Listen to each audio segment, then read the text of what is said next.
academic leadership team. How do we nurture academic leadership team? Because after all, academic leader has to come from the academicians, from teachers.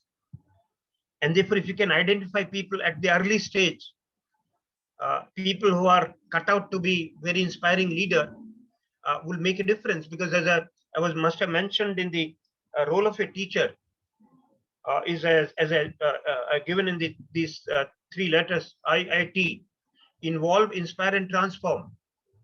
Now, these are also the traits of leadership.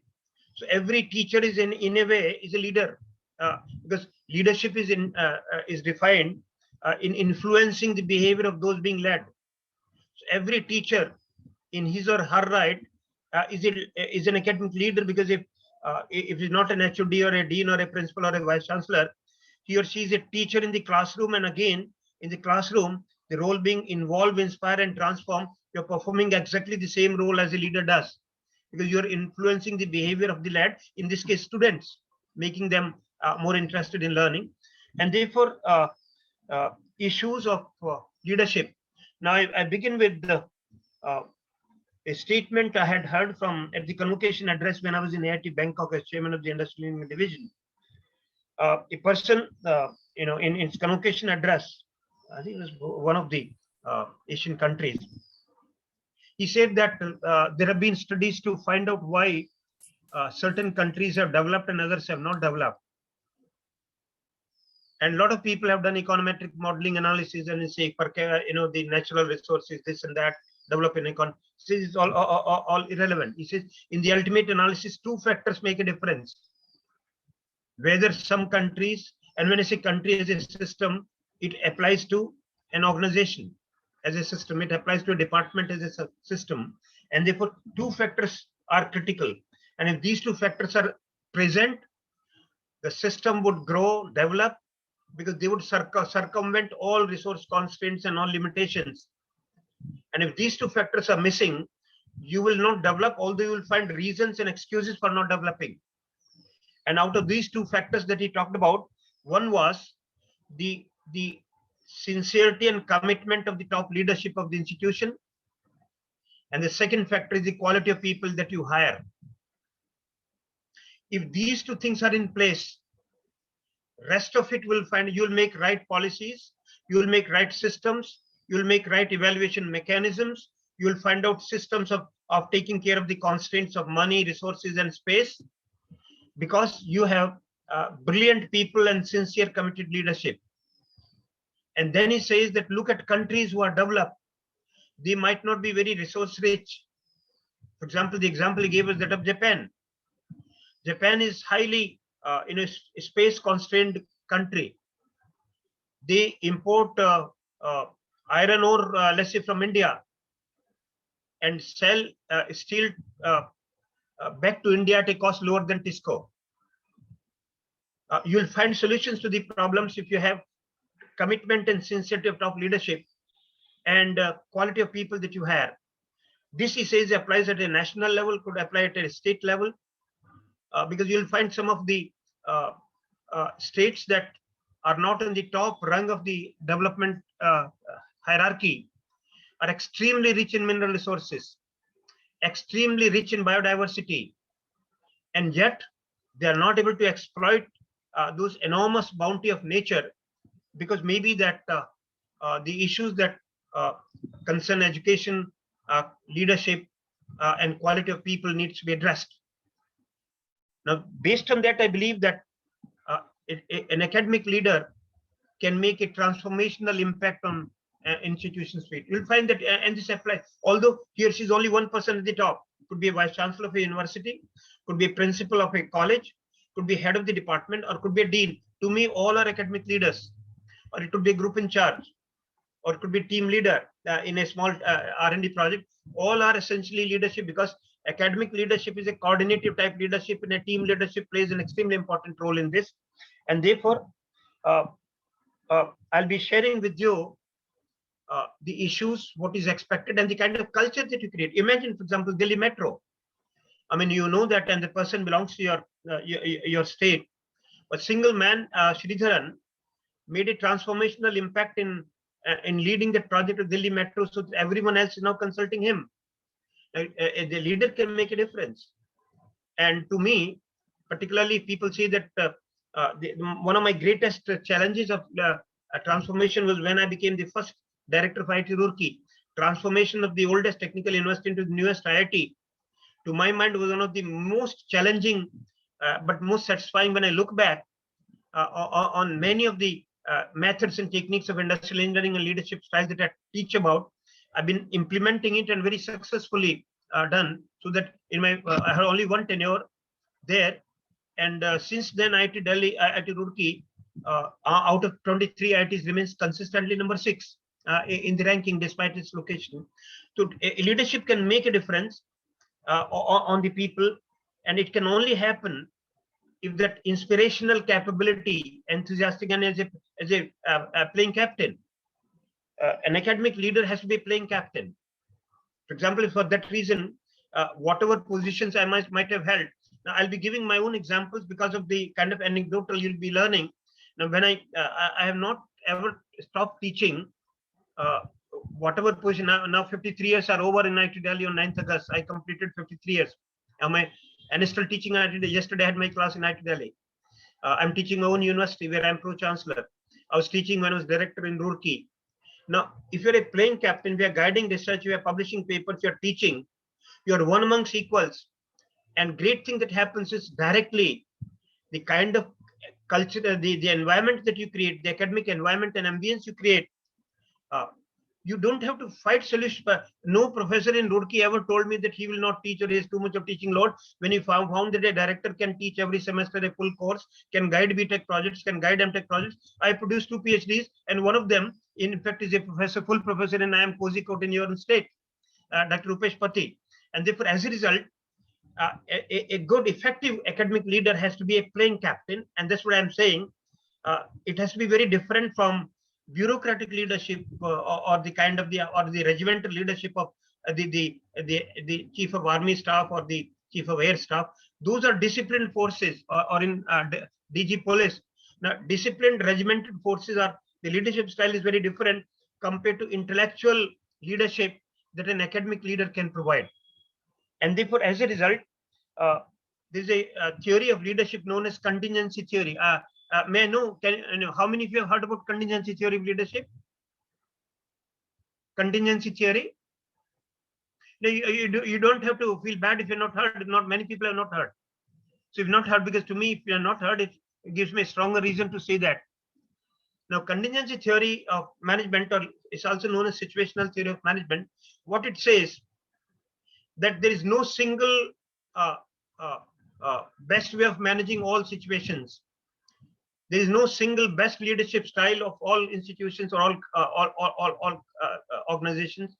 The right kind of leadership style is situation specific, depends upon the contingency of the situation, and therefore the leadership style of academic institutions has to be very different from the leadership style of the maybe bureaucratic leaders, or maybe the defense forces, or maybe the private sector service organizations, and so on and so forth. And maybe leadership style in Japan has to be different from that of the country, because the situation in your context makes a difference. And therefore, a good quality of a leader is to evolve a right kind of leadership style, which is in consonance with the situational factors and parameters under which one is working. And therefore, in that context, I'll perhaps begin with the sharing of my transparencies, but let me just start with the saying, okay, this is a screen. Maybe I'll just get into my screen, share, get onto the screen. You'll tell me if you're able to see that. I'll begin with this, and of course, only one figure. Are you able to see this? Yes, sir. Yes, sir. Okay. Yes, now, this tells you, anyway, why I've chosen this is it's borrowed from a paper published in University News. The reference is given at the bottom. If you want to become, because we use the term world class very liberally in this country, we are say world class college, we have world class faculty, we have world class university. Now, this pyramidal structure tells you And this is the role of a leader to create that environment. And that's why I'm beginning with this. And then I'll switch over to my lecture PPTs. Now, for example, these are the characteristics of leading international universities. And by benchmarking, if you want to become one of the topmost leading institutions or a university or a college, this is what and the job of facilitating this to happen. A leader is a facilitator, not a controller, not a regulator. And therefore, if you really want to create right kind of environment to become internationally quality institution, this is what needs to be done. For example, you look at it in a pyramidal structure. At the bottom, and the bottom is, this is what an academic leader has to give: an environment or a culture of academic freedom and atmosphere of intellectual excitement. For example, if every faculty, irrespective of the rank, because ranks really should not matter in an academic institution, because in classroom ranks don't matter, and maybe students don't care for the rank. A lecturer or assistant professor who is able to get them a great experience is more worshipped than maybe a senior professor who is not able to excite their intellectual curiosity. And therefore, in order to do so, what is required by the and the facilitation process can become the leadership. This leader, as I mentioned, could be HOD, could be a dean, or could be a director, could be a vice chancellor. The catchment area increases. For a head, the catchment area is the department. For a dean, the catchment area is that functional area of the college. For a principal or a director, the catchment area is the whole college. For a vice chancellor, all the affiliated colleges, and so on and so forth. Therefore, the rigid background that you need to create as an academic leader is create an environment and a culture of academic freedom and an atmosphere of intellectual excitement. Because people you are hiring are brilliant people, highly qualified intellectual resource that you have. The students who are studying with you are also not randomly chosen from street. You're chosen through a process of selecting them. And therefore, right, the students as well as faculty, that particularly for professional colleges, you have fairly chosen intellectually, selected few. All that you need to arouse that intellectual curiosity and excitement is to create the right kind of environment so that they feel excited and time then doesn't matter. They'll be working beyond working hours. They'll be working in late nights and so on and so forth. In fact, in a residential campus, they'll come back after dinner and work. This happens in IIT Delhi many times. On Sundays, they'll be coming because they're not governed by the time discipline. So that creating that academic freedom and an atmosphere of intellectual excitement is one of the important role of an academic leader. Then job security and good salary and benefits, of course, is understandable, because I mean, if a person is not sure whether he'll get a job next year, then you unnecessarily, and many private institutions have created this unnecessary stress on faculty by hiring them only for 11 months or so, because AICTE permits 11 months as a regular faculty definition. Then adequate funding, including predictability year to year. Faculty self-governance. This is another important component. I'm focusing on leadership. For example, institutions are faculty self-governed institutions. And academic leader, be it HOD, the dean, or the director, is one amongst them. So this is a teamwork through various committees or various forums. So faculty self-governance is another very important. Most of the great institutions are self-governed by the faculty. They are not externally governed by somebody through force or fear.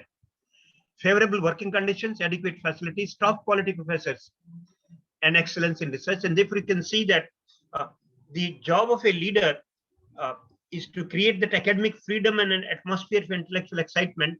If you really want to become a world-class university or a college, this is the kind of situation that you need to be addressing. And maybe that I'll then get back to my the regular PPTs.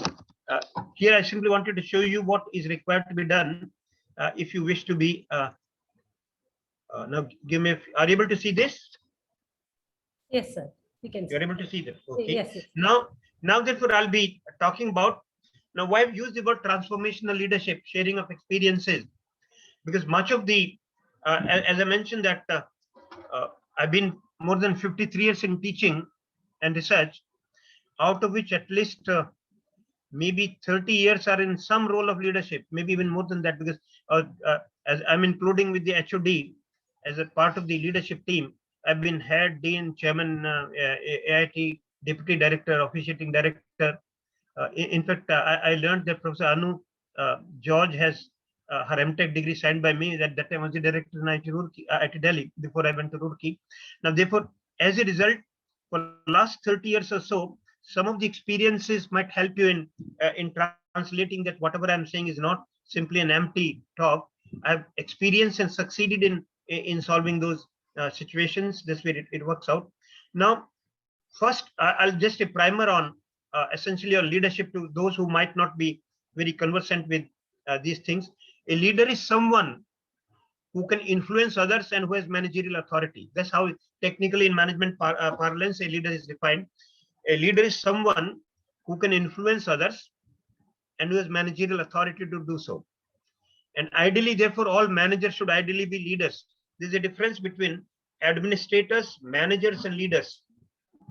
The leaders is perhaps a much higher level of evolved system. Many of us feel excited in being called administrator.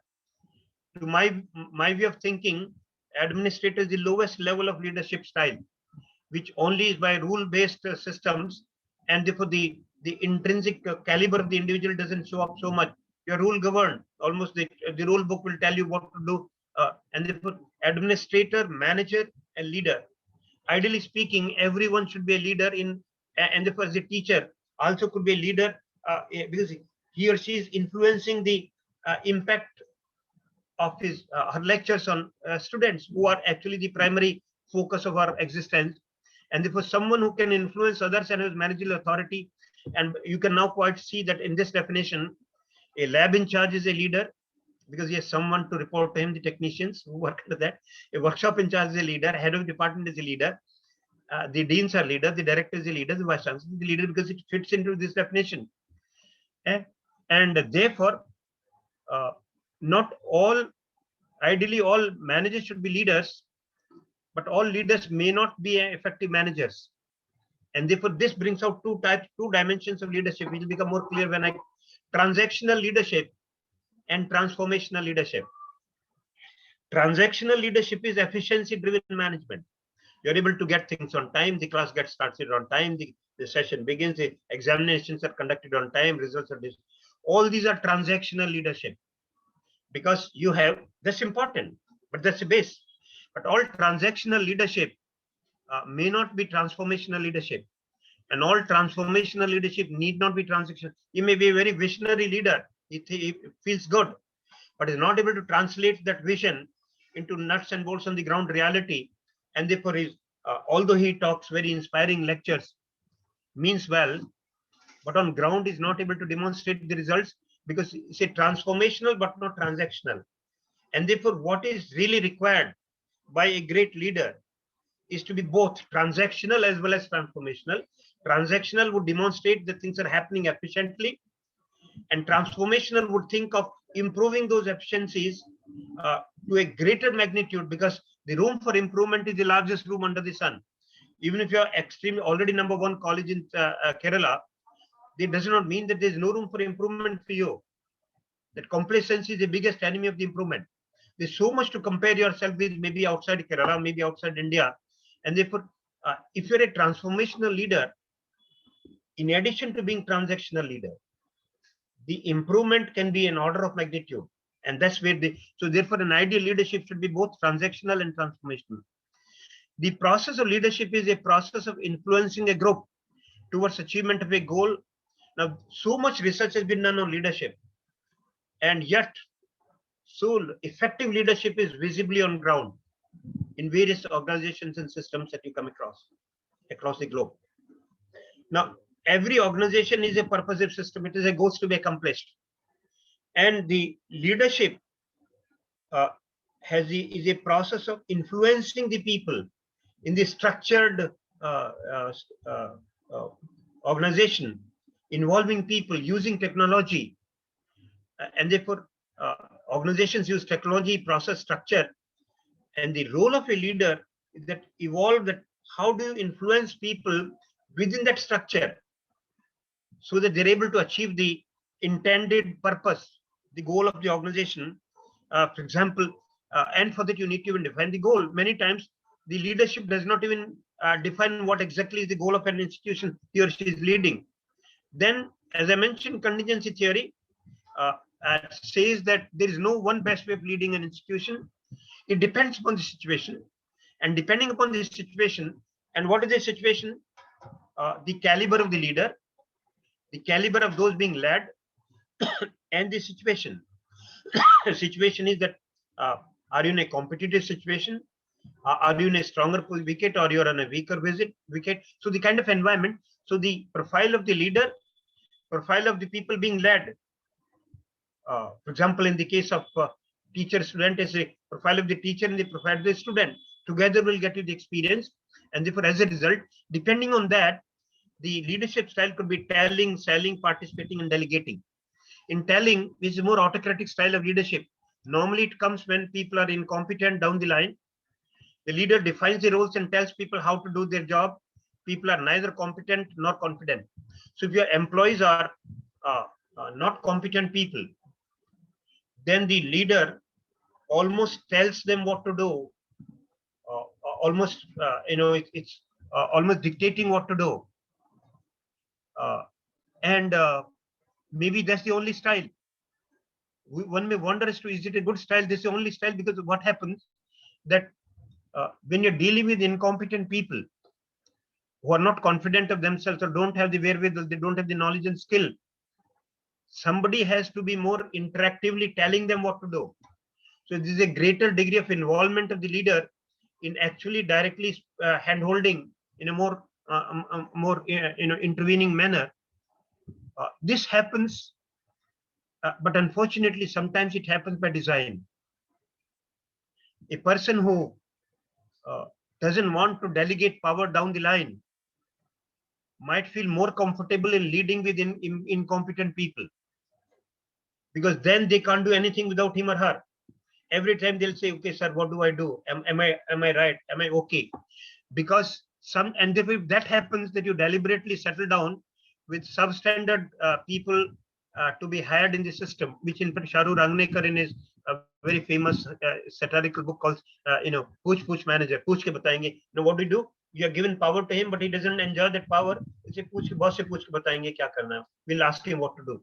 Therefore, telling. But this situation, the best in a people doesn't come out, because you find that the profile of the lad cannot be expected to be self-driven. Then comes selling. In the selling is a slightly more, gradually in that process, more democratic. Selling, you have an idea, but don't thrust down the unwilling throat. You try to sell that concept. Try to convince them how good is this idea. And therefore, in the selling concept, the leader is both directive as well as supportive. He sells the idea, does hand-holding, and tells them what's to be done. But in the process, tries to convince them how this idea, once implemented, would be a win-win proposition to all. Therefore, people are unwilling but are willing to do necessary tasks. Selling, convince them. A still greater degree of democratization of leadership is participative.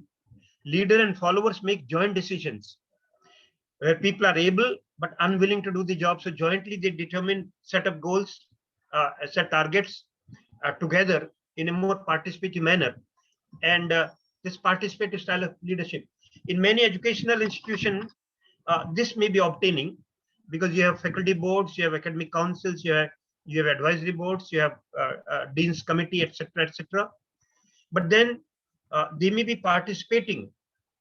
But there's a difference between participation and involving. Participation and involvement are two different things. You may be participating. Participating may be physical presence. Maybe your attendance is marked, that you also attended that meeting or this lecture. But when you're involving yourself into the system, it's not only participation, but a sense of enthusiasm in doing so willingly, and a great enthusiasm and zeal and passion with which you are doing, and you feel proud of having been associated with doing those things. And therefore, our objective should be, the role of a leadership in an organization should be not merely participative style, that okay, we discussed an idea in a committee meeting, had minutes, and that job is done. Involving everyone, because the moment you replace participation to involvement, there's leaps and bounds improvement in the kind of because it's known that and the current situation of leadership in organizations, we are able to tap only not more than 5 to 10% of the intrinsic capability of people. The people have enormous intrinsic capabilities to contribute enormously to organization's growth. But because of the way we handle them, we are only able to tap a very small portion of their intrinsic capabilities. So therefore, the moment you replace participation to involving people, what same people can transform effectively. Because that's what say, from seemingly ordinary people, you get extraordinary result. That extraordinary is a seemingly an addendum to ordinary, just add extraordinary. And this is what a leadership can make a difference. A great leader is one who can get outstanding performance from seemingly ordinary people. Because these seemingly ordinary people have not been aroused for their intrinsic strength and capabilities. The moment they realize their hidden potential, and that's the job of a leader to do so, by involving them. That's why inspire, involve, and transform. Involvement should be replaced. In fact, participation should be replaced with involvement. Inspire, involve, and transform. You see transformational change in people. Seemingly uninterested faculty would become outstanding faculty. And this is what a great leader does. And of course, once everybody is competent, very powerful, then delegating. Leader provides a little direction and support. People are self-governed. And in ideal situation, a great institution, academic institution, ought to be faculty self-governed institution where people are capable, they're able to do the job, they're willing to do the job, they're in the highest state of excitement and involvement. You don't require an external force or threat from an external person in a directly intervening in their functioning, and therefore that's a role. So in a way, now you might say which is the best style. I said it depends upon the situation. Therefore, to start with, if you do not have very competent people in place, you don't have people who are capable or confident in doing what you're doing, maybe that you need to, a leader has to take a more direct involvement in hand-holding and telling them how to do it, and then maybe selling, participating, and delegating, as the case may be. So no single style would work. But if you are suppose already a great institution where scientific the talent of the faculty members and researchers are outstanding, and some of them are outshining the head of the institution, there perhaps the best style would be to let them perform. Too direct intervention very frequently and asking them to report every hourly what is being done can actually throw them out of enthusiasm. And therefore, an evolved leadership eventually would be when you create an environment of growth and development, and people from within would contribute, not a self-disciplined and self-governed in a people. They'll do a great job. Now, as I mentioned, there are two styles of leadership: transactional, the leaders who guide or motivate their followers in direction established. There are goals, tasks are defined. This is the goal, this is the task, this is the process. Everything is defined. And transactional process, standing operating procedures, SOPs. Transformational leadership are those who inspire followers to transcend their own self-interest. Because the moment you transcend your own self-interest for the good of the entire organization, so create that feeling in the people that they don't care for their own, because if the organization grows, the individual would grow. If the organization perishes, the individual perishes. And therefore, those people who are self-interest or self-seeking perhaps would also transcend themselves. They know that they would sink or swim along with the organizational fate. And therefore, it's only transformational leader who is able to create that inspiration amongst a faculty to transcend their own self-interest for the good of the greater organization. It's not a sacrifice. If the organization flourishes, the individual would also flourish. Together, everyone achieves more. That's a teamwork. And therefore, such a transformational leader is capable of having profound impact on followers. And this is what a great academic leader at the top should be, having these characteristics, apart from being transactional. While maybe people down the line maybe more transactional and less transformational. But at the top, as you go up, the mix between transactional and transformational leadership will keep on shifting more towards being transformational leadership, so that that inspirational capability, capable of having profound effect on followers, that if the head of the institution says something, everyone would take it absolutely straightway as a well-meaning and in our own interest, no questions. That's the kind is called the zone of acceptance theory of leadership. That if the followers accept the leader with a wider zone of acceptance, there these such people, of course, they have to be transformed. Anybody cannot become transformation leader unless he or she has those capabilities and that I'll be talking about. So transformational leaders are capable of having profound effect on followers. They pay attention to the concern of followers. This is important. You not only are simply demanding work and work and work, you also need to care for the people.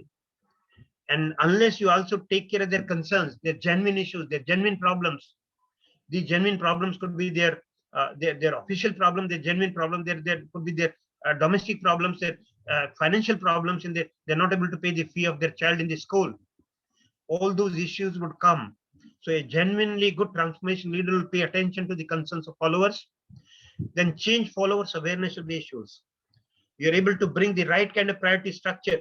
Followers may not be having the right kind of priority structure. It's the job of the transformational leader to set the right kind of priority structures in the system and they could change their awareness of the issues involved with the topmost issue, excite and inspire followers to put forth extra, create that feeling of excitement and inspiration so that they'll put an extra effort. As I said, that extraordinary is slightly more than ordinary. That's all. So we want to convert from ordinary to extraordinary. That small extra effort is required. That's all. Maybe 20%, 30% extra. That's it. You don't have to double the effort, and you see the transformational change.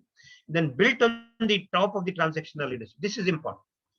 Transformational leadership is not a trade-off between transformational or transactional. You have to be even at the top of the institution, head of the institution, the vice chancellor of the university. You have to be also transactional leader. Now, transaction in case of vice chancellor would be different from that of a lab in charge. Their transactional leaders be admissions are done on time, examinations are held on time across all colleges, results are announced on time, faculty selections are approved on time, and convocation is held on time.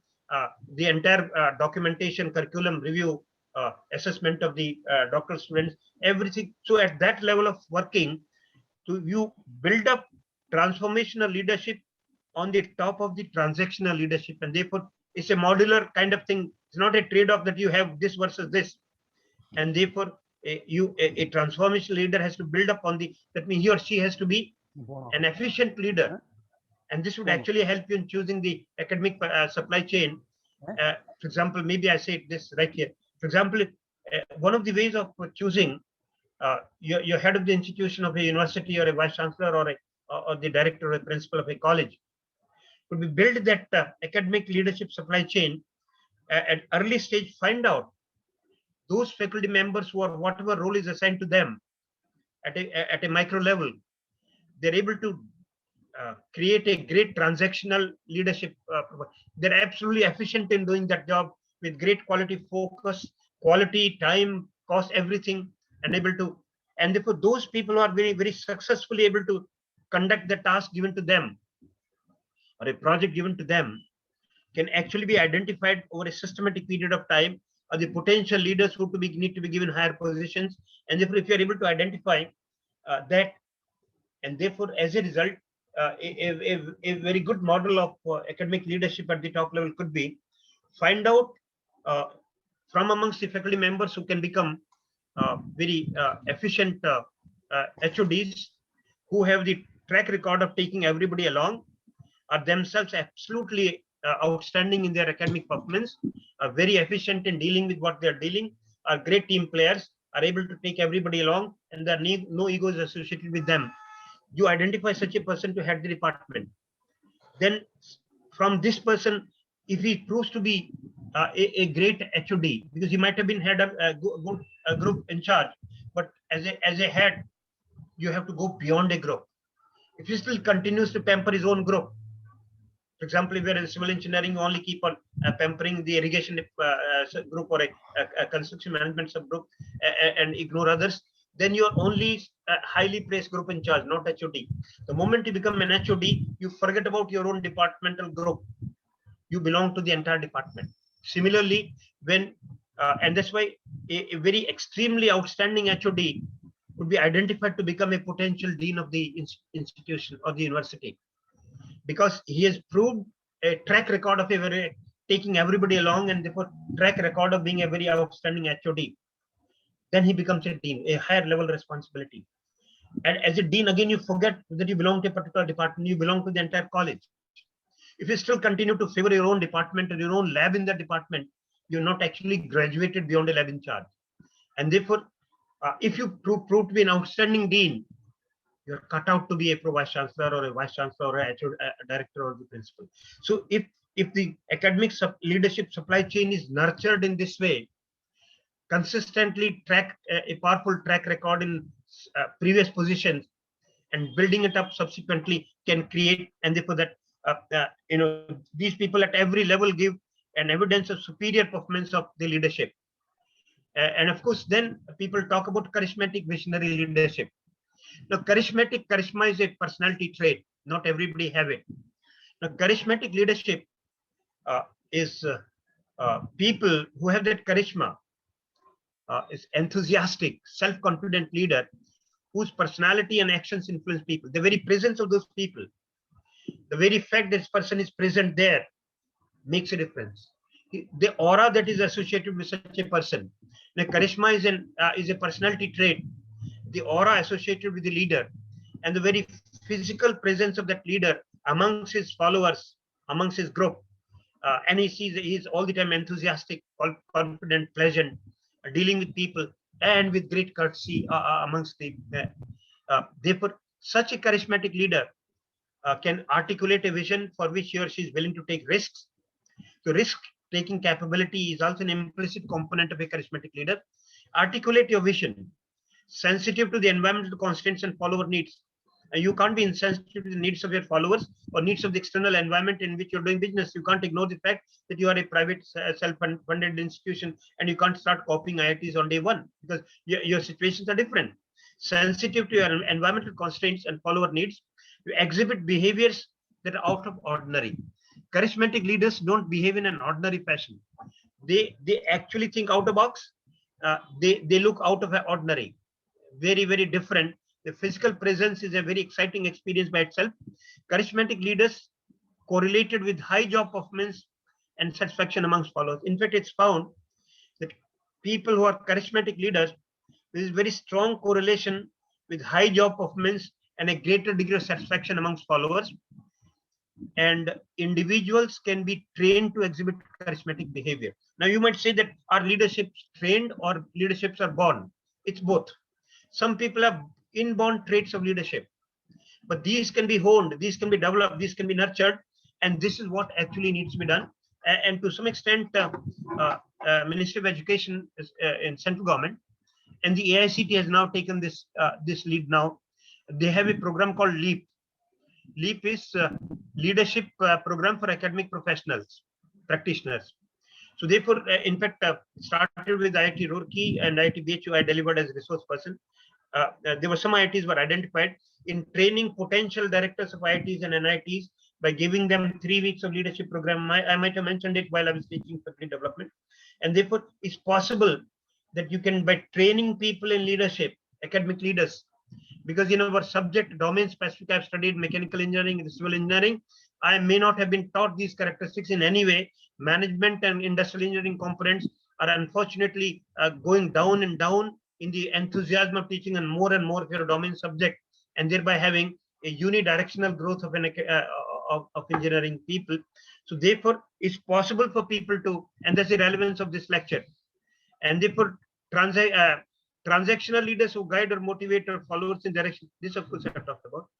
Charismatic leaders I talked about. Visionary leaders.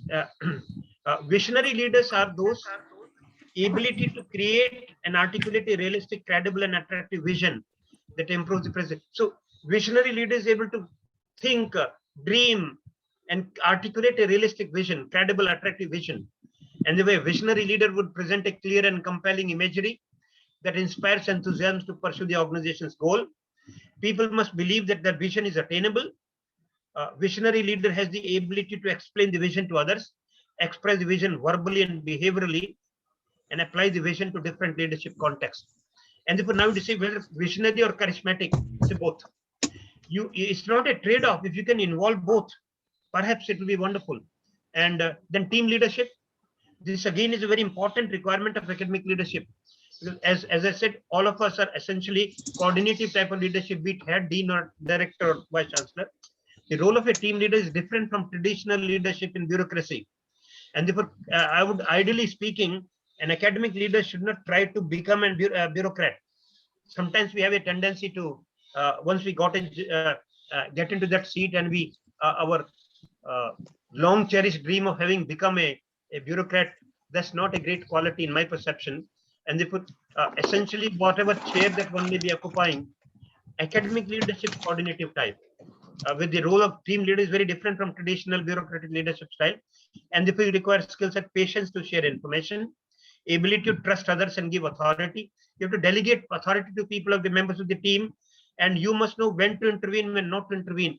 Unnecessary intervention with the teamwork would only come in their performance. So it's extremely important for team leadership to know when to intervene, when not to. And team leaders' job focuses on managing the team's external boundaries, primarily outside the team. What can be done to facilitate, provide resources, get and training done, and get resources. And therefore, the role of a team leader is more working outside the team boundaries, in facilitating inputs, and bringing right kind of resources to the team. And therefore, team leaders' job focuses on managing team's external boundaries and facilitating the team process. Otherwise, team leaders normally liaison with the external consequences. That they act as troubleshooters, ask penetrating questions, help team talk through problems and gather needed resources. Conflict managers, when there are a conflict between members of the team, identify the sources of conflict, who is involved, and find resolution options. So conflict management skills are extremely important. But I must mention that a win-lose style of conflict management is never a sustainable style. A win-win style of leadership in conflict management, where both the conflicting partners uh, identify what is causing that conflict and try to remove the cause of the conflict, and therefore everybody wins. There is no win-lose kind of win-lose conflict management is never a sustainable proposition. It's only win-win, and therefore create that win-win style of conflict resolution. And the team leadership acts as a coach. So therefore, working as a liaison, troubleshooter, conflict manager, as a coach who clarify role expectations, teach, offer support, train, and whatever else is required in mentoring. So coach and mentors are the performing role as a mentor or a coach for high performance teams are indeed required. This is where indeed the specific you act as a coach, liaison with external consequences, troubleshooter, conflict manager are some of the roles that you expect. Of course, these are different styles of leadership. I don't think we need to spend their legitimate authority with a bureaucratic style. Coercive leaders who believe only punishing people and controlling only stick. They reward, carrot and stick, only reward. You give them 10 rupees if they're asking for 5 to become populist. Expert, only skill-based knowledge. Referent. But then, two important characteristics of a leader, any leader for that matter, but including the academics leadership: credibility and trust. If your people perceive you to be a credible person, what brings credibility is honesty, competence, and ability to inspire.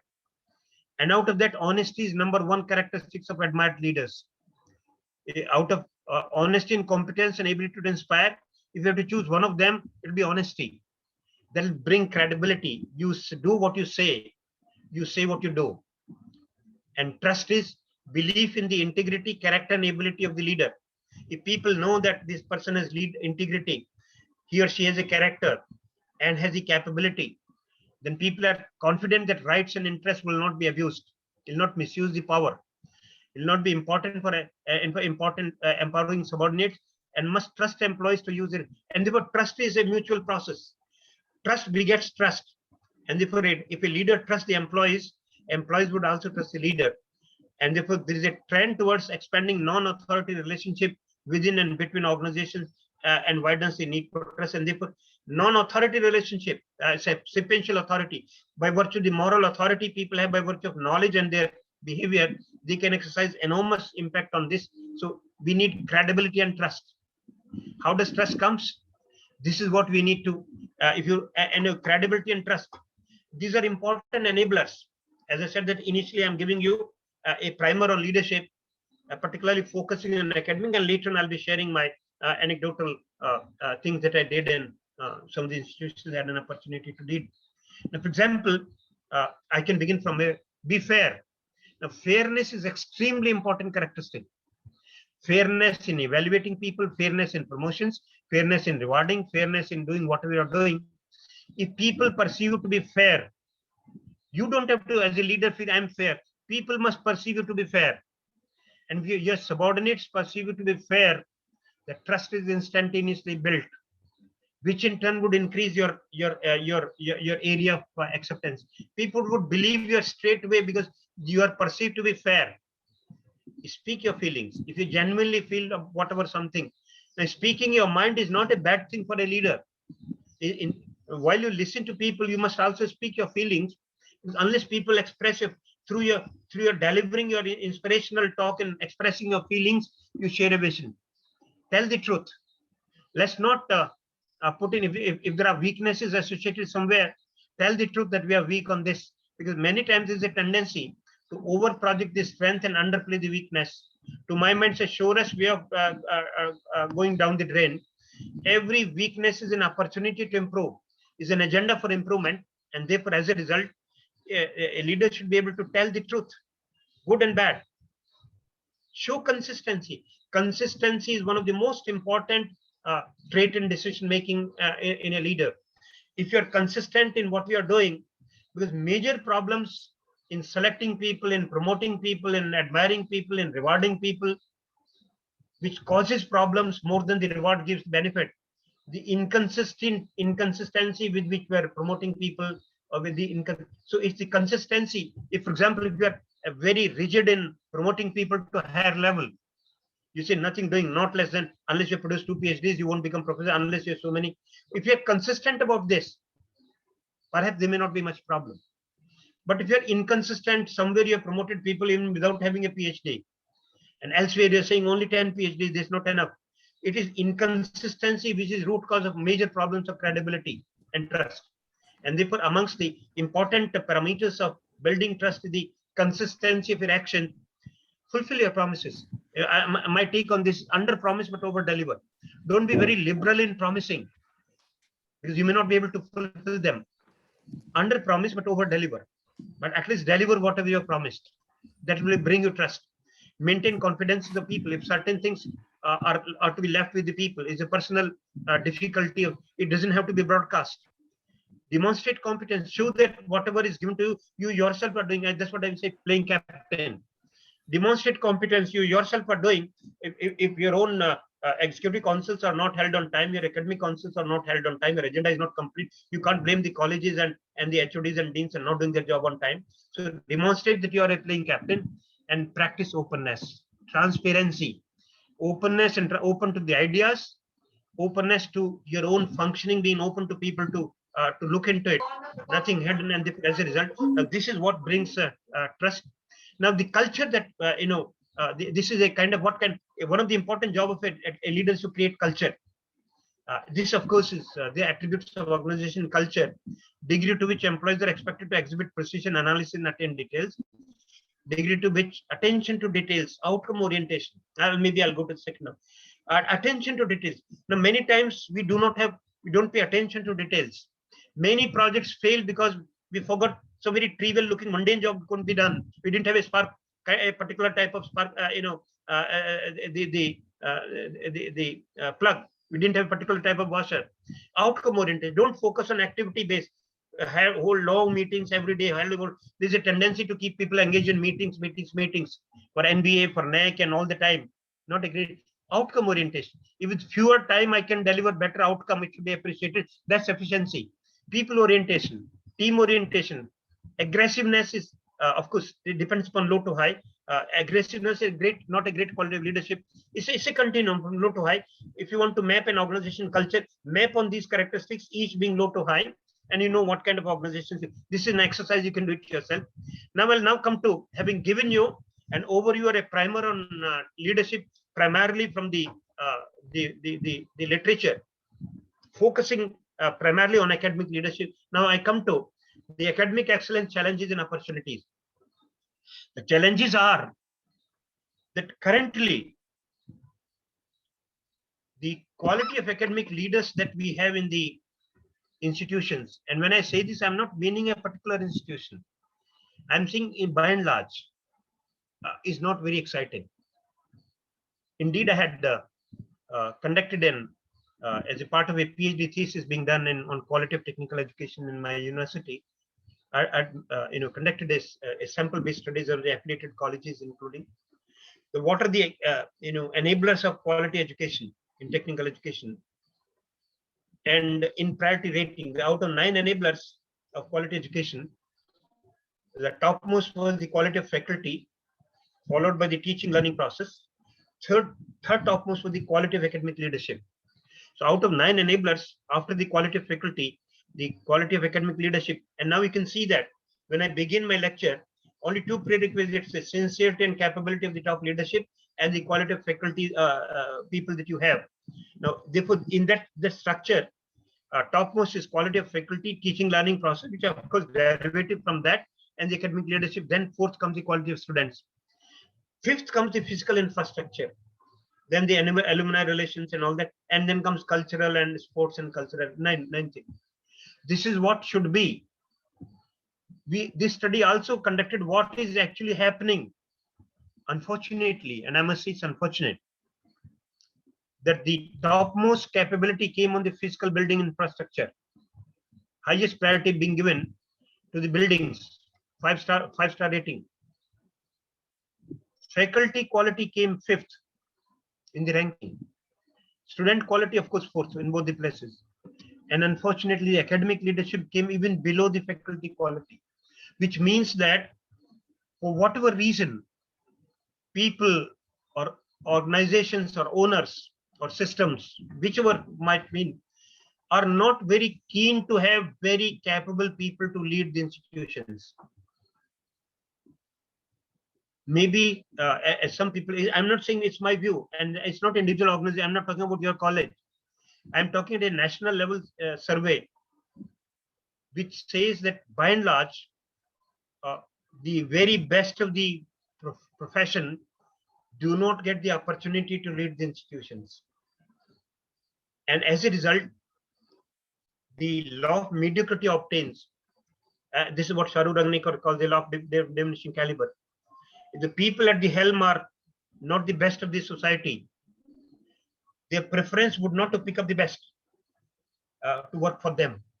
They sometimes feel uncomfortable working with more talented people than them. And unfortunately, the process, and therefore, if we have to look for improving the state of affairs, we need to look in within, or be able to create an environment. Because one thing's for sure, by having the right people to lead, everybody benefits: the ownership, the organization, the country, the government, the people, the students, and the society and the employers. Nobody loses having the right kind of leadership.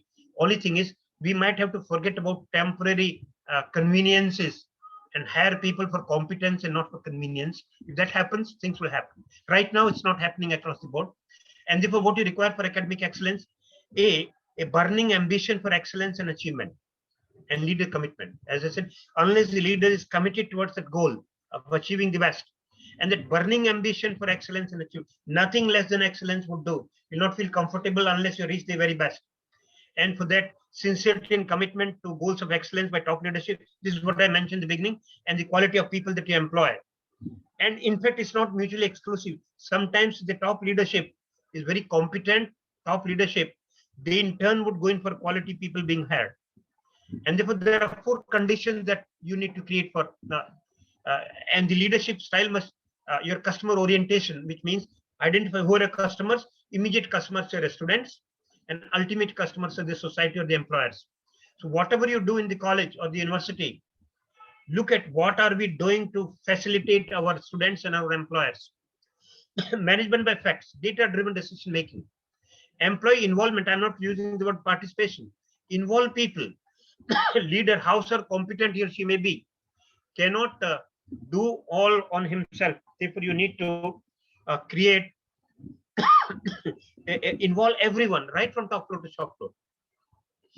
Right from top floor to shop floor. If all employees, faculty, students, everybody, administrators, all involved, and transparency in doing what you're doing. So these are four pillars on which academic leadership excellence would lie. Customer orientation, all the time be driven what I'm doing for my students and my employers and my society. Decision making be driven on facts and not whims and fancies. Involve people and be transparent in doing what you're doing. If that happens, perhaps excellence would come. But what's happening, which is actually inhibiting excellence in institutions, this is what is seen: indifference. Indifference. The leader is or the leader is indifferent. No, indifferent in coming on time, indifferent in dealing with people, indifferent in handling issues, indifferent in delivering timelines, indifferent in conducting meetings, indifferent in promoting people, indifferent in taking care of. If there is an indifference, if there's an indifference at the top, it will spread down the line. Everybody will become indifferent. The heads will become indifferent. The deans will become indifferent, and eventually students will become indifferent, and the employers will become indifferent and coming to your college for hiring. So indifference would spread indifference across. Lack of commitment to organizational objectives. It I have seen in particularly in the many government institutions, not so much on private. In the government institutions, many times a person uh, would rather give taking a class or a lecture as a lower priority, perhaps miss a lecture and rather go for inspecting colleges elsewhere under AICTE, or go for conducting faculty selections elsewhere. So we are perhaps not committed to the organization. To me, your topmost commitment is the institution which pays you, which has hired you. Anything more than that has to be at the cost beyond that. That's why when these lectures are delivered, although I'm not really that, so I normally prefer Saturday lectures, because this where there are no commitments I have at my own university which has had me, and therefore excellence, it comes in the excellence inhibited. Lack of commitment to organizational objectives, lack of high performance teams. You make teams and groups, they're not talking to each other, they're one-upmanship in every team. It's a pseudo team, as I called it, pseudo team. High performance team is people forget about individuals' contribution. It's collective outcome of the team as a whole, and negative attitude. For everything you find fault. Negative, everything is but, anything but. But what is the characteristic of good quality leaders? Now, this is where perhaps we need to. Now, why use the previous transparency? If that is impacting some of us, we have to get rid of that first. Which is then what we need to do is what we need to do. Priority attention to external and internal customers. Take care of priority. Look at your focus on internal customers. What internal customers? Topmost students, and then your employees. Students and employees are your internal customers. What are your external customers? The employers, the government, the society, the state, the country. They are external customers. Now, therefore, a priority attention to the internal. Now, therefore, you begin with internal customers. Focus on the students first. You focus on student delight, not student satisfaction, student delight. But in doing so, you can't expect a student delight by making your faculty and staff members frustrated. In fact, there used to be, and I wish to share with you, there used to be earlier a theme that customer is the king. That really made the customer fairly swollen-headed. So much so that in private colleges, our king, the students, think that they are the people who are hiring the faculty, because he gets paid out of the fees. If one has created that culture, the king has been made too much swollen-headed, because student is also customer as well as our product. So we need to nurture an intellectual product. So it's not a customer in the conventional sense. So if there is a swollen-headedness because his fees makes the faculty paid, is a very bad way of looking at a customer. So, but then at the same time, the correct perception is you cannot expect the faculty members to delight your customer, the students, if they themselves are frustrated. And therefore, the priority to the student delight should not be ignoring the faculty delight. Faculty delight should not ignore the administration delight, the technicians delight, everyone who are the, so all employees, administration and faculty, unless they feel delighted and excited in doing what they're doing, they cannot keep topmost in their mind the satisfaction of the students in the classroom. And many times you look at the campus problems. Many campuses, if you look at the problems and sometimes huge problems campuses face, if you go to the root cause of this, the root cause behind those campus problems could be some very, very disgruntled, frustrated faculty members who use their disgruntled, dissatisfaction with the system. They have been shortchanged, they have been denied promotion, they have been denied their fare, or for whatever reason they would nurture a grudge. They would use the classroom for taking that out, because in fact it's a very natural psychology that if you are frustrated, the first thing that the satisfaction that you get is to make others more frustrated than you. So they started almost creating havoc in the classroom. And therefore the first attention here is, while my topmost priority would be the internal customer, the students who are also my product, this would not be feasible unless I simultaneously try to delight the faculty, the employees in general, and then the external customers, the government, the society, the employers, the people who have these people. Right kind of priority structure. The second important characteristic, empowering and creating working environment. Create an empowering, empower your people. They don't have to ask you every time. Identify the boundary lines. These are the policy guidelines. Within that, they're absolutely free to do whatever. Creating a work environment for the subordinates which empowers them. Because if you empower them, the best in them will come out. They'll go an extra mile. Emphasize improvement rather than maintenance. Maintaining status quo is not, unless you are better this year compared to last year, unless you're better next year compared to this year, unless there is an improvement trend, there's no. So this tendency of maintenance is not a great tendency. Balancing between preventing problems and developing better processes. Preventive focus and improvement is important. Encouraging collaboration rather than competition. Competition have been sometimes overplayed in organizations, uh, in uh, in business world, and in society, and it has hurt the emotional component of the people's feeling. Too much emphasis on competition rather than collaboration.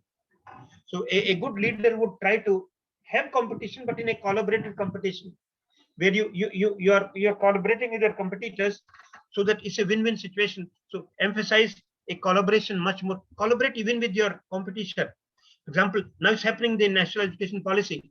You can tie up with an equally great institution as you, who have done far greater faculty resource available there than you have. Tie up with them, take their courses. Let's under the academic bank of credits, your students be encouraged to be taught by that great teacher in that college, and his credit gets transferred to you. You in turn, they in turn may be taught by some of the outstanding professors that you may be having in your college, and they in turn, this is collaborative competition. Both you and the competitor are growing, and therefore this tendency of just being very, very secretive with the competitor is not a great feeling. In fact, great leaders would go in for, in fact, there's a term now for it, it's called cooperative competition, co-opetition. And therefore, then for meeting or exceeding customer expectation better than competitor.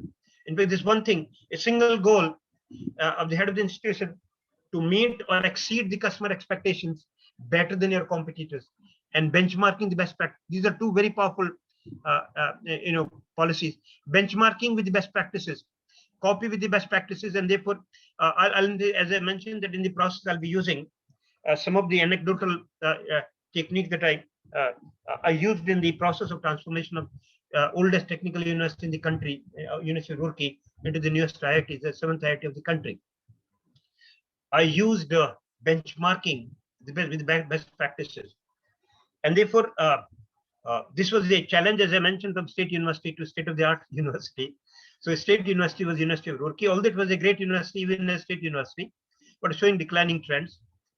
And then state-of-the-art, so led by city setting examples. For example, as a director, and they were surprised initially when they found my cars parked near mechanical engineering department, and I'm teaching a course in industrial engineering or a course on total quality management, or maybe in department management today I'm teaching a course on operations management in MBA. Early morning 9 o'clock class I'm taking. This is, people don't do this. Vice chancellors have never been known to be teaching, and that too on a time They may give occasional lecture here and there, not in regular course and set question paper, evaluate answer books.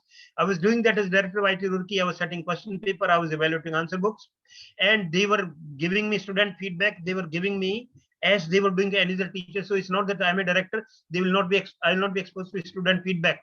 I was getting my own student feedback as any other teacher would, and therefore guiding research, guiding BTechs, MTechs, PhD, and outreach activity. A lot of I did consultancy program. For industry for ACC cement company. I was doing consultancy by way of training the people across their companies, and they told us that I was doing so in IIT Delhi, and he says we are going to be with you. We are not worried about where. So wherever I went, they gave me that. So I conducted a lot of management development programs in IIT Roorkee for ACC cement company and others. So you lead by setting examples. So if as a director you can do, and this is people say where is the time? I can tell you by right time management, it's possible to find time. People blame time, but they don't blame themselves by not giving right kind of priority structure to time. If you start intervening on sanctioning or not sanctioning casual leave at the departmental level, should go to the vice chancellor, and then you have a huge file, and then you crib that I don't have time.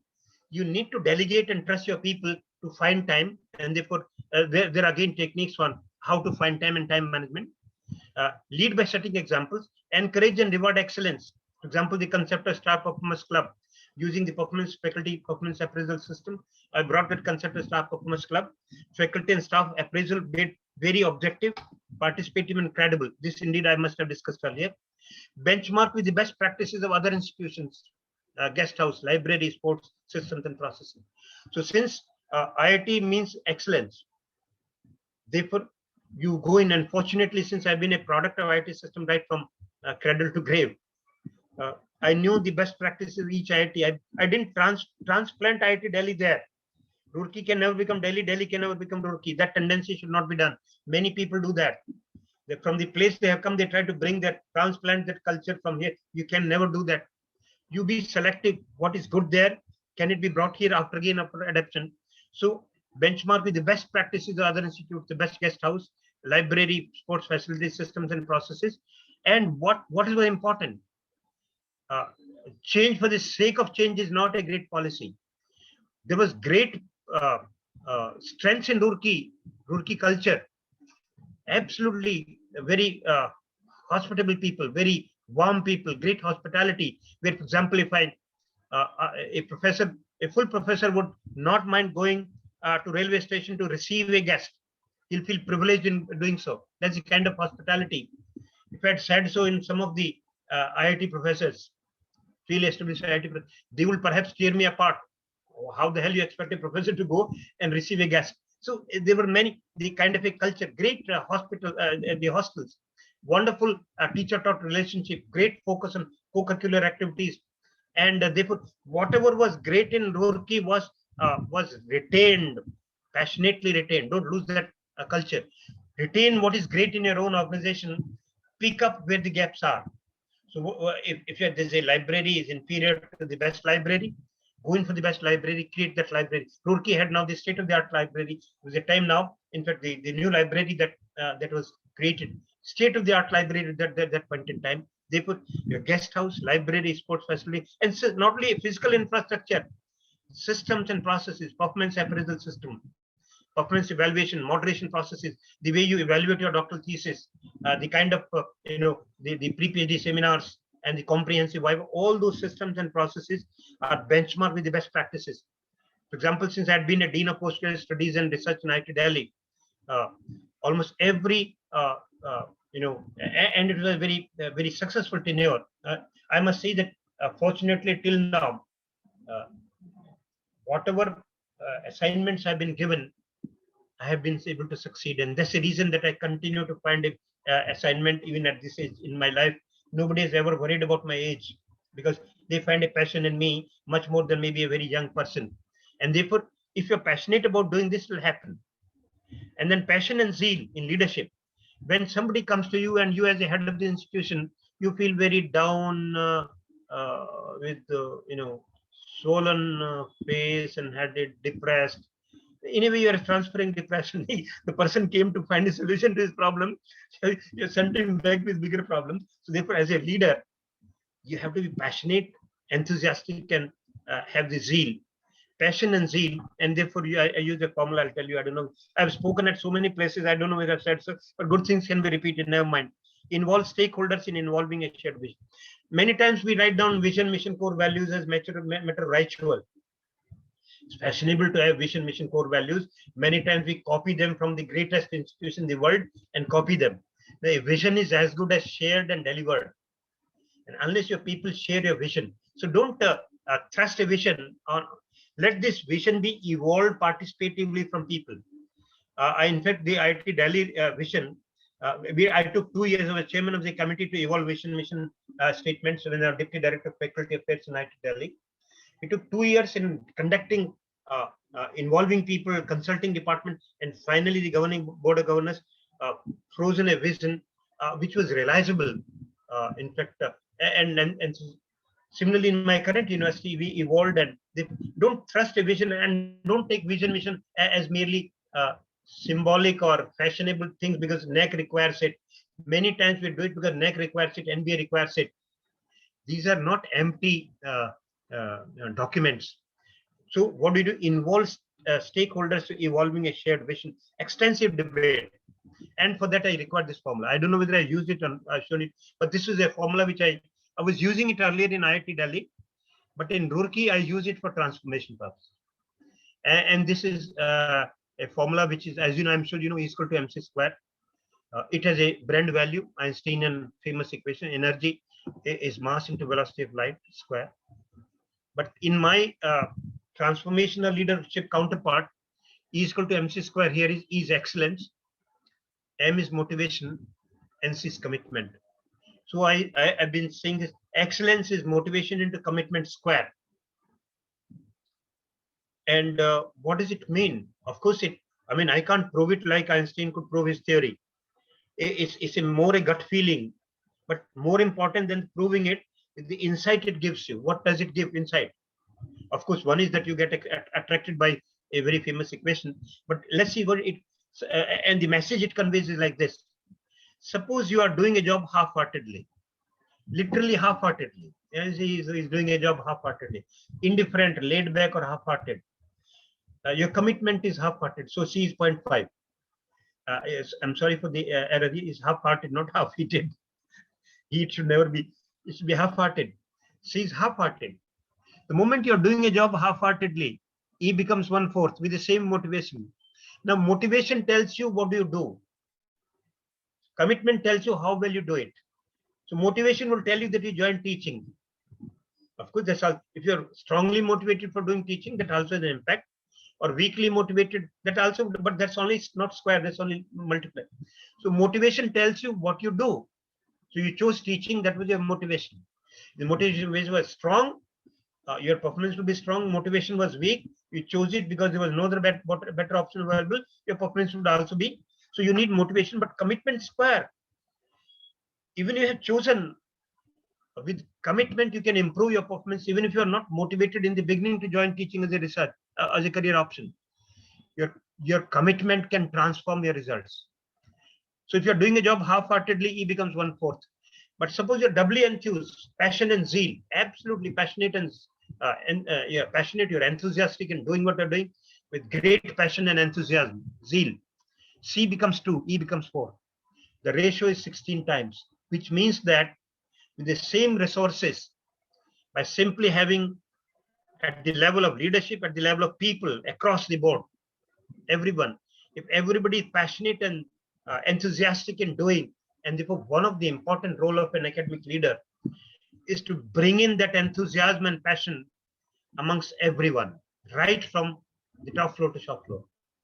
The leader himself or herself should show that passion and zeal, and everybody, whatever job one is doing, even a cleaning job, there is nothing like a mundane job in life.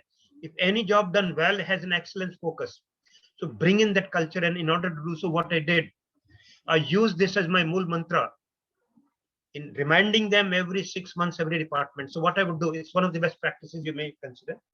As a director, I would visit every department once a semester, whole day, as a matter of schedule, and talk to, on that day, talk to faculty as a group, talk to the students as a group, talk to employees as a group, talk to the labs technicians as a group. Because to me, E is equal to MC, and in my talk to that, I would emphasize E is equal to MC square everyone. He says, as an IIT, we have to deliver excellence, otherwise nobody will take us seriously. We'll say it's only name change. Name change is not a great solace. Therefore, we truly want to have excellence has to be delivered on ground. And unless all of us are enthusiastic in delivering that excellence, and this can only happen if each one of us. Now the motivation part is constant because we are anyway there. I'm not choosing. Motivation can only be for the new selections. I can check whether it's motivated for research or not. Existing people. And what is differentiator is the commitment. So I said, if you're doing a job uninterestedly in the lab, or technicians are cleaning job, or in a hostel, or managing mess, or whatever you're doing, half-heartedly, excellence will defy you. You are passionate and enthusiastic in doing whatever job, little job. There's nothing like little. A job done well to me gets my respect. Even a person who cleans a job with 100% focus and quality, passion, I salute him. Compared to a head of department who takes a job casually. Therefore, to me, anybody who delivers passionately what he or she is expected to deliver is what actually, and I myself do it for myself. And the important point, therefore, the deliverable from this was that excellence and indifference cannot coexist. So if the students are indifferent in learning, if the staff is indifferent in offices and labs, if teachers are indifferent in classrooms and doing research, and if administrators are indifferent in supporting the faculty, and if leader is indifferent in leading them, nothing would happen. Excellence will never come. And therefore, indifference and excellence cannot coexist. So if we really want to have an all-out attack on mediocrity, the single mul mantra is that E is equal to MC square. Take out people, get them enthusiastic about. If they're enthusiastic and passionate about this, they will skill themselves, they will work as a team, they'll find out right priorities, and everything will happen. And therefore, we need vision, mission, objectives, and goals that inspire, systems and technology to support those goals, people to achieve both through a team and individual excellence, organization culture and core values to nurture that excellence, performance measures that are excellence driven, participative and credible. So that faculty performance appraisal system employs very participative, transparent, and credible. People will trust it. I didn't come across a single case across the 4 years of implementing that system where people, the performance was varying from 4.2 or 3 to 1.8. The performance might have differed, but they did not say that the system is not credible or not participative or not relevant. So you need to create systems of performance measure at whatever level. So faculty has to be different, employees have to be different, administration, but each of them must be excellence driven, participative, and credible. Leadership known for sincerity, integrity, values, and perceived and accepted by lab. So the keyword here is perceived and accepted. There's no any amount of rooftop talking I do that I am sincere, I have integrity, I have values, unless my led people whom I'm leading, unless they perceive and accept me as a person with sincerity, person with integrity and values, nothing will happen. So leadership should be known for sincerity, integrity, and values, and it must not be your feeling. It should be the feeling perceived by your people whom you are leading, maybe students, faculty, and employees, and create a learning organization. You should be learning all the time as a leader. Newer things are happening. Learn from other better system than you. Benchmark with better practices, and create that learning to learn desire amongst everyone. This, of course, I have burning ambition for excellence and achievement. Top management sincerely committed. Succeed in creating the right environment. Stimulate innovation and individual creativity. Individuals make people individual creative. Stimulate that open information and easy communication. Together, bring a change in corporate culture. Disciplined execution and razor sharp focus on business value creation. And technology is used as an enabler for excellence, not replacing faculty. Many times we say, now I have PPTs, I have now videos, I don't need a teacher. Unfortunately, many private colleges are thinking of cutting down on teachers. That's a very wrong way. These technologies would never replace a teacher. They will enable a teacher to enhance its productivity enormously. And therefore, this is where treat a teamwork, which is indeed is some of these, as his commitment to academic excellence, communication, stakeholders, I was doing very clear vision. We carried out SWOT analysis, which I'm sure everybody is doing now. In 2001, 2002, when I did in Roorkee, it was not very common practice among colleges and universities. E is equal to MC square, multi-performance. These are only checklist. I'm saying all that I was doing. Faculty performance appraisal, multi-criteria, participative, objective, and then follow-up. Follow-up was done that not simply giving them a star performer rating is not enough. Because if you simply have, as a director, I can't give them financial incentive. Government systems don't permit. I can't even give them merit increment. It's unfortunate, but this is true. So what do? You follow it up. Maybe a consistent star performer for 4 or 5 years almost is assured promotion. Fortunately, IIT system has one feature. And if you can create that feature by impacting on your, I'm saying that maybe the director may not be in a position to do so. If you can convince your owners or promoters or the government, if in case government is a role, to bring a flexible cadre structure. A flexible cadre structure means that a person does not compete with anyone else but himself or herself. If I'm hired as an assistant professor, if I'm able to generate the necessary performance criteria, vacancy would never come in my way. I am not competing with my colleague. I can become the professor. I can become HEG grade, the high administrative grade, which is given to IIT system. It's almost same as vice chancellor, which is marginally, or director, very marginally, just an increment less than a director or vice chancellor. Is a HEG. IIT system, 40% of the professors can be HEG grade after 6 years of professorship, and then 40% is a good of the current professors can be. So what it gives you, that flexible cadre structure does not lead to negative undermining each other. Because if there is only one slot for a professor and there are 5 aspirants for that position amongst the associate professors, they'll be undercutting. They'll be putting each other's down. There'll be maybe at the time of promotion, some letters would start flowing in the emails do that same damaging job.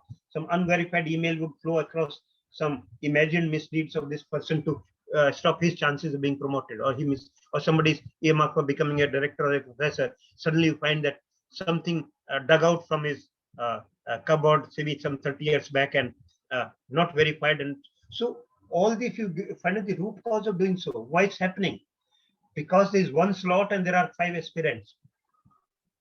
The flexible cadre structure, and if you look at the cost benefit analysis, the cost of having a professor from an associate professor is hardly anything, just 2,000-3,000 rupees more. But the kind of negativity that surrounds only one professor, only 2 associate professors, 6 assistant professors, and private organizations are very fussy about, this is a minimum Lakshman Rekha. And you see, and not many people have been doing that 1:6 ratio. In fact, that's one of the weakest area in NEC and MBA accreditation. Now, if you just think, we have to think big. The real economic value, economic cost implications of having a professor from associate professor, no big deal, 2,000, 3,000, maybe senior enough if there's no extra increment. But you remove huge amount of frustration amongst people. Oh, there's only one slot, there are 5 people, only one will get it, so next 5 people. Now, if they become indifferent in working because they don't want to leave your company, your organization, because their domestic compulsions make them stay with you, and they have no hope of becoming a professor, because unless this professor retires, removed or dies, only 3 options that he can think of. Look at what price we are paying of negativity, the hidden cost of the negative emotions and the negative culture, cutthroat individualism that flourishes is huge compared to 3,000-4,000 rupees more. But then a caveat, since you have flexible cadre structure, it does not automatically guarantee anybody to become a professor. Unless one fulfills those tests of accomplishment, there is no undermining of the accomplishment criteria. But then seat is not an issue. And they put this way, you would encourage everybody to outperform themselves. You're competing with only yourself, not with somebody else. And the entire local politics would vanish. People would perform, and you know for sure that only when you perform, you'll get, seat would not be, the vacancy would not be a constraint, provided you deserve that capability to occupy that seat. you find that single thing that IT system or IM system has done, that flexible cadre structure. Of course, I'm not saying that everything is great there, and things look very good from a distance. But if you are inside the system, you know very many things. To me, therefore, I don't worry whether. To me, there are strengths and weaknesses every organization I deal with. It's just a matter of percentage or numbers. So the financial implications are not much. But if your ownership can create a flexible cadre structure, then what you can do, you create star performers in you. I'm giving it follow-up. Since in IT system, there's no limit on the promotions. On anybody can become any, the whole department can be full professors. They anyway do the similar job. Therefore, if a person is consistently star performer for 4 years, he becomes almost a very strong candidate to become from assistant professor to associate professor.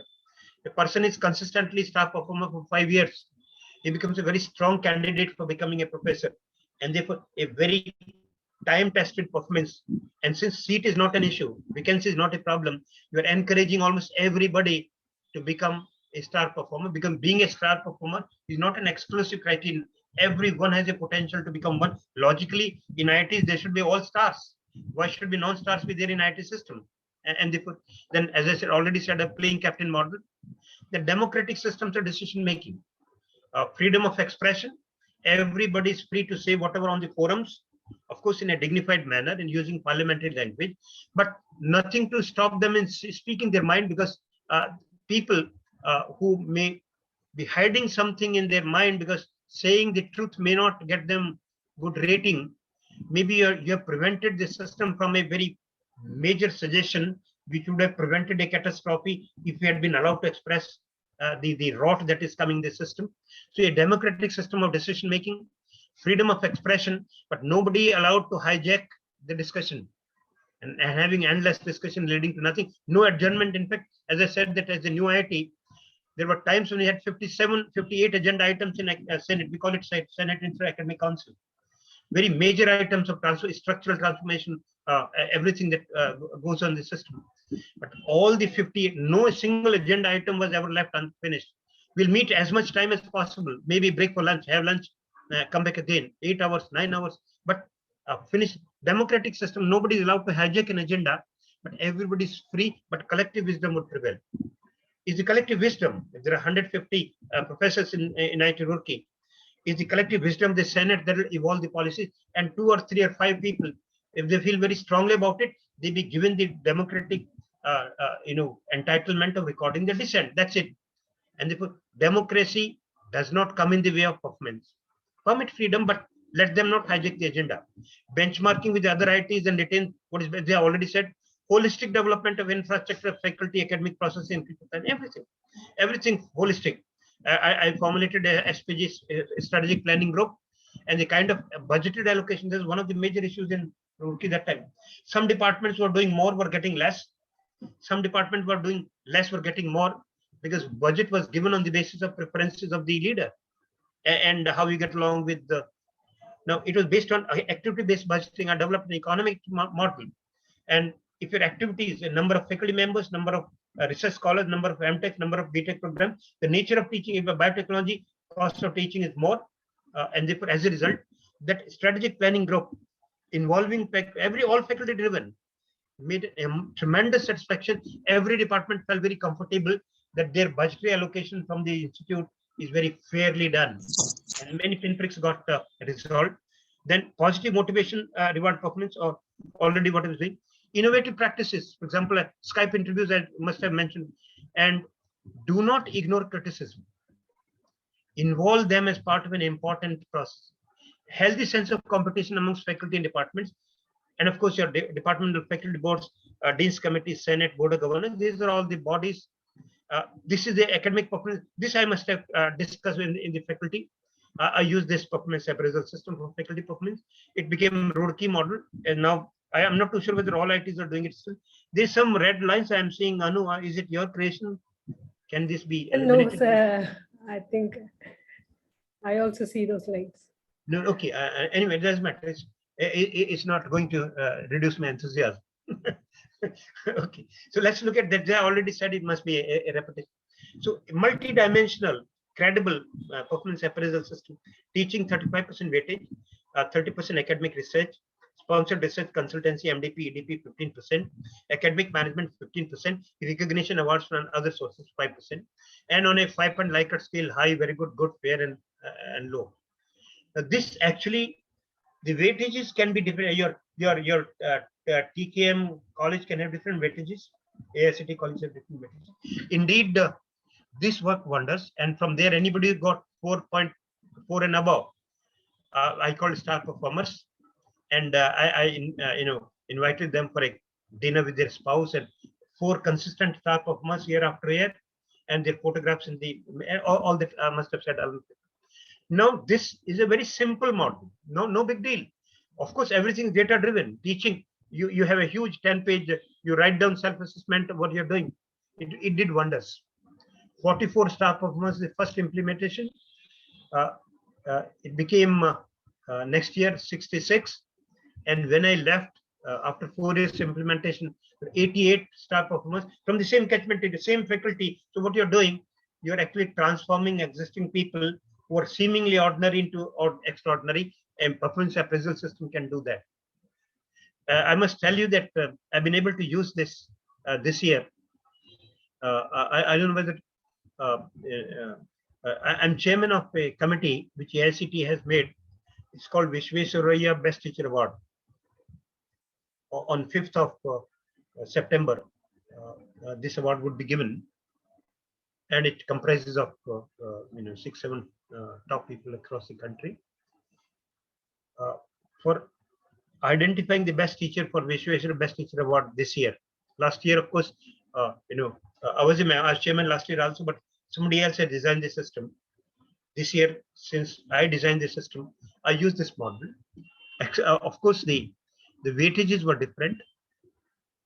For professors, for associate professor, for assistant professor, different weightages. For academic research, again, in Roorkee is 30%. Here maybe for a professor 20%, for associate professor 15%, for assistant professor 10%, sponsored research. So the weightage is, but then this model was used in evaluating the aspirants or candidates, and we have invited for a video interview people who scored 4.0 and above, same as star performers in that. The idea is that same star performer criterion we're using, and hopefully some would be recognized. And of course, one simple thing in reward mechanism is if a person doesn't deserve it, don't give it. So if a reward, last year out of 20 such awards, they're 25,000 rupees each. I don't know whether you're aware, Best Teacher Award, 25,000 rupees of cash prize that AICTE gives you, and the Minister of Education awards it on 5th of September. Out of 20 last year, we gave only 12 awards. Others were not found. This year, we might not, I can't divulge the number. But if a person doesn't deserve it, don't give it. That's one simple message of reward. Then MDPs, typical weights to these factors are done. This of course. Then I created for people who are retiring. A lot of people who retire, in fact, in Roorkee, university did not have the concept of emeritus professors or the people hired after retirement, etc., etc. So people stopped working up 5 years before retirement. They say, what's in it for me? So you find people who are very celebrated people. 5 years before retirement, okay. 60 was the age of retirement then. IT system gave them 62, then 65, now 70. Everybody is a beneficiary. So evolve the system. Created to inspire even people who are on the fag. Nobody should feel retired in the lifetime. Only life should retire you. The God should retire you if you believe in it. Or the nature would retire you if you don't believe in God. Therefore, as a result, I created this culture. Find out people, even retired people who are in the towards the fag end. If they're 5 years, if they're performing well even after retirement, create a provision for rehiring them, re-employing them as emeritus professors, emeritus fellows. Initially up to 65, now they can go up to 70. Each IIT now can rehire people. Earlier they were retiring in 60, then 62, then 65. Now we can, a good professor in IIT can go up to 70. The director of IIT can go up to 70 years of age. in general. There are exceptions, but there's one person who would definitely go for it. Therefore, what I created here, many times you write off your people who are retiring. That's not a fair thing. If somebody is very outstanding performer in a college, is a great teacher, and you can learn. I really came across one. I read recently in St. Stephen's College in Delhi, which is one of the very reputed college of Delhi University. There is an Australian professor who came to teach history in 68 or 76, I don't know. He eventually liked India. He settled down as an Indian citizen from Australia. He was a loner. No. When he retired, he moved outside of the college, but felt uncomfortable. He called back. He told the principal of the college that, look, I feel uneasy being outside. I'm being an Australian. I'm not able to adjust to this. Can you give me a room in the hostel till I die? I'm just saying how innovative things can happen. Just asking for a room. So the principal evolved a concept of what's known as resident tutor. A resident tutor, that he becomes a resident of that hostel, and then his job is to mentor and tutor students of that hostel. He's a great teacher, very popular among students. Students loved him. He died 3-4 days back. The kind of articles being written about him. But look at that principal, whom I admire. He found a merit in helping this retired person, who was a very loved teacher, very, very beloved teacher of the students. He's not asking a bungalow. He's simply asking a room or two in a hostel, a resident tutor. You can differ always. You really want to retain your outstanding senior citizens. I can tell you they're an ocean of wisdom, and you have a choice whether to consider it. It's not mandatory that hire everyone. I am against mandatory hiring. If you find somebody is great, let him not. Since I call it in my own way. I don't have an expiry date on talent. Let there be no expiry date on talent. Talent is such a rare commodity in our country. We should use the talent as long as system permits. So create an opportunity. So what I created this metrics. And I'm sure in faculty development I must have covered it. So if you have talented people, I did that in Roorkee. Here I'm saying that I'm not. In fact, I created the concept of emeritus professors. If you're doing good, so all those people who are almost feeling retired 5 years ahead earlier, now they look forward something different. Again, emeritus professor is not a entitlement. It is by choice. So people started working so that they continue to work till 65 and now 70. Then you create a chair professorship, create an avenue. So retain them as long as possible as mentors, research guides, teachers, and even resident tutors, as in this case of St. Stephen. Just a hostel room and a resident tutor. Is resident and is being taken care of, is physical comfort, food, boarding, medical facilities. After a retired single person only needs that. And then his wisdom in inspiring students enormously. Great teacher. Very brilliant idea. I would add this resident tutor concept in my next. Then there are star performers, motivate, nurture, and develop. Choose them. Why I'm choosing them? Your leadership team pipeline should come from these people. And therefore, apart from other recognitions, the leadership team must come from these star performers. They have demonstrated outstanding performance at the role that you assigned to them. And now they deserve to be given a bigger role. Keep on moving forward as they go up. So if leadership pipeline that you're nurturing, you're developing is coming from these star performers, then motivate, nurture, and develop all the academic leadership team. Send them for leadership training. Give them the more challenging leadership roles and see how it performs. If they succeed, so long as they keep on succeeding in whatever role you give, they keep on moving on the career path. That's how you choose your top leader. But if they failed in a lower level, suppose he failed as a HOD, he should not be made dean. If he failed as a group in charge, don't make him head. If he failed as a dean, don't make him pro vice chancellor. If he failed as a pro vice chancellor, don't make him vice chancellor. This is how it ought to be. And then faculty who are not that competent, but their age is with them, faculty development. And of course, there are people who have retired or in the almost with respect, dignified way, gracefully phase them out when they retire. And that's how you can deal with this. The other thing is effective decision making. Of course, I'm almost in the fag end of my talk. Effective decision making. Here, maybe I'll not, perhaps, I don't know. Yeah, of course, you can. Here, I make use of the UPTU academic excellence model. After Roorkee, I moved to UP Technical University as, like counterpart of your affiliating university. And interestingly, the name of that university is now rechanged and it's almost same as yours. This UP Technical University now is known as Dr. Abdul Kalam Technical University, Lucknow. Perhaps your name is also, your affiliating university has the same name. And but at that time it was UPTU. And therefore, some of the initiatives that I took, I identified, I knew full well that I've been all through my life in an IT. Now, this is where the situational approach to management leadership would come in way. I've been all through in my life, I've been in a IT system. Then I got this opportunity why? Because I retired from IT system. There's a very rigid uh, uh, uh, expiry date on talent in IT system. The moment at that time it was 62 when I retired more than 15 years back. Later, 10 months back it became 65. But that rigid guideline, I'm as active as I was then in teaching IT, but that's why. So what I did, I could not have been practicing same thing which I did in IIT system because an affiliated college of a state university is so different ball game. Therefore, and of course, the culture is different. The political culture is different from state culture is different from center. Resource availability is different. Affiliated colleges are different from constituent colleges. So I realized that I can't be following the same practices. So identified my focus area. The single point focus on I which took the decision in UPTU. I'm coming out to Roorkee in whatever time I tell you. Single point plan. Not to focus on anything other than quality.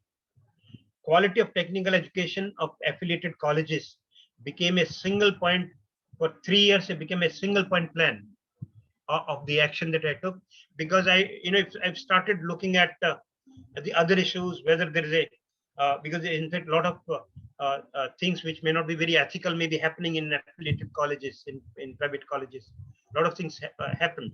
Of course, what I could ensure the entire community, and there was a trust and credibility supporting me from my past background, that not an iota of unethical practices can be personally attributed to me my entire my duration. In fact, many people use security guards, particularly with people with that AK-40, some rifle as a security guard. As a vice chancellor, I traveled across the entire state of UP. It's a huge state, one of the bigger than some countries in Europe. I did not carry my security guard with me in my car. I did not avail their own. I mean, they were very keen to give me a very luxurious car to come to their college. I did not accept any hospitality from any college. I used my own old ambassador car. And many times I'll go to a college without telling them that I'm coming, because the ground reality can only be known about then. Particularly in the university examination system, I could move without telling, and suddenly I get into the examination hall to know the ground reality, the quality of inspection and invigilation actually taking place in the entire duration. And it's a big task in the entire. Not a single question paper was leaked. Not a single question paper was leaked.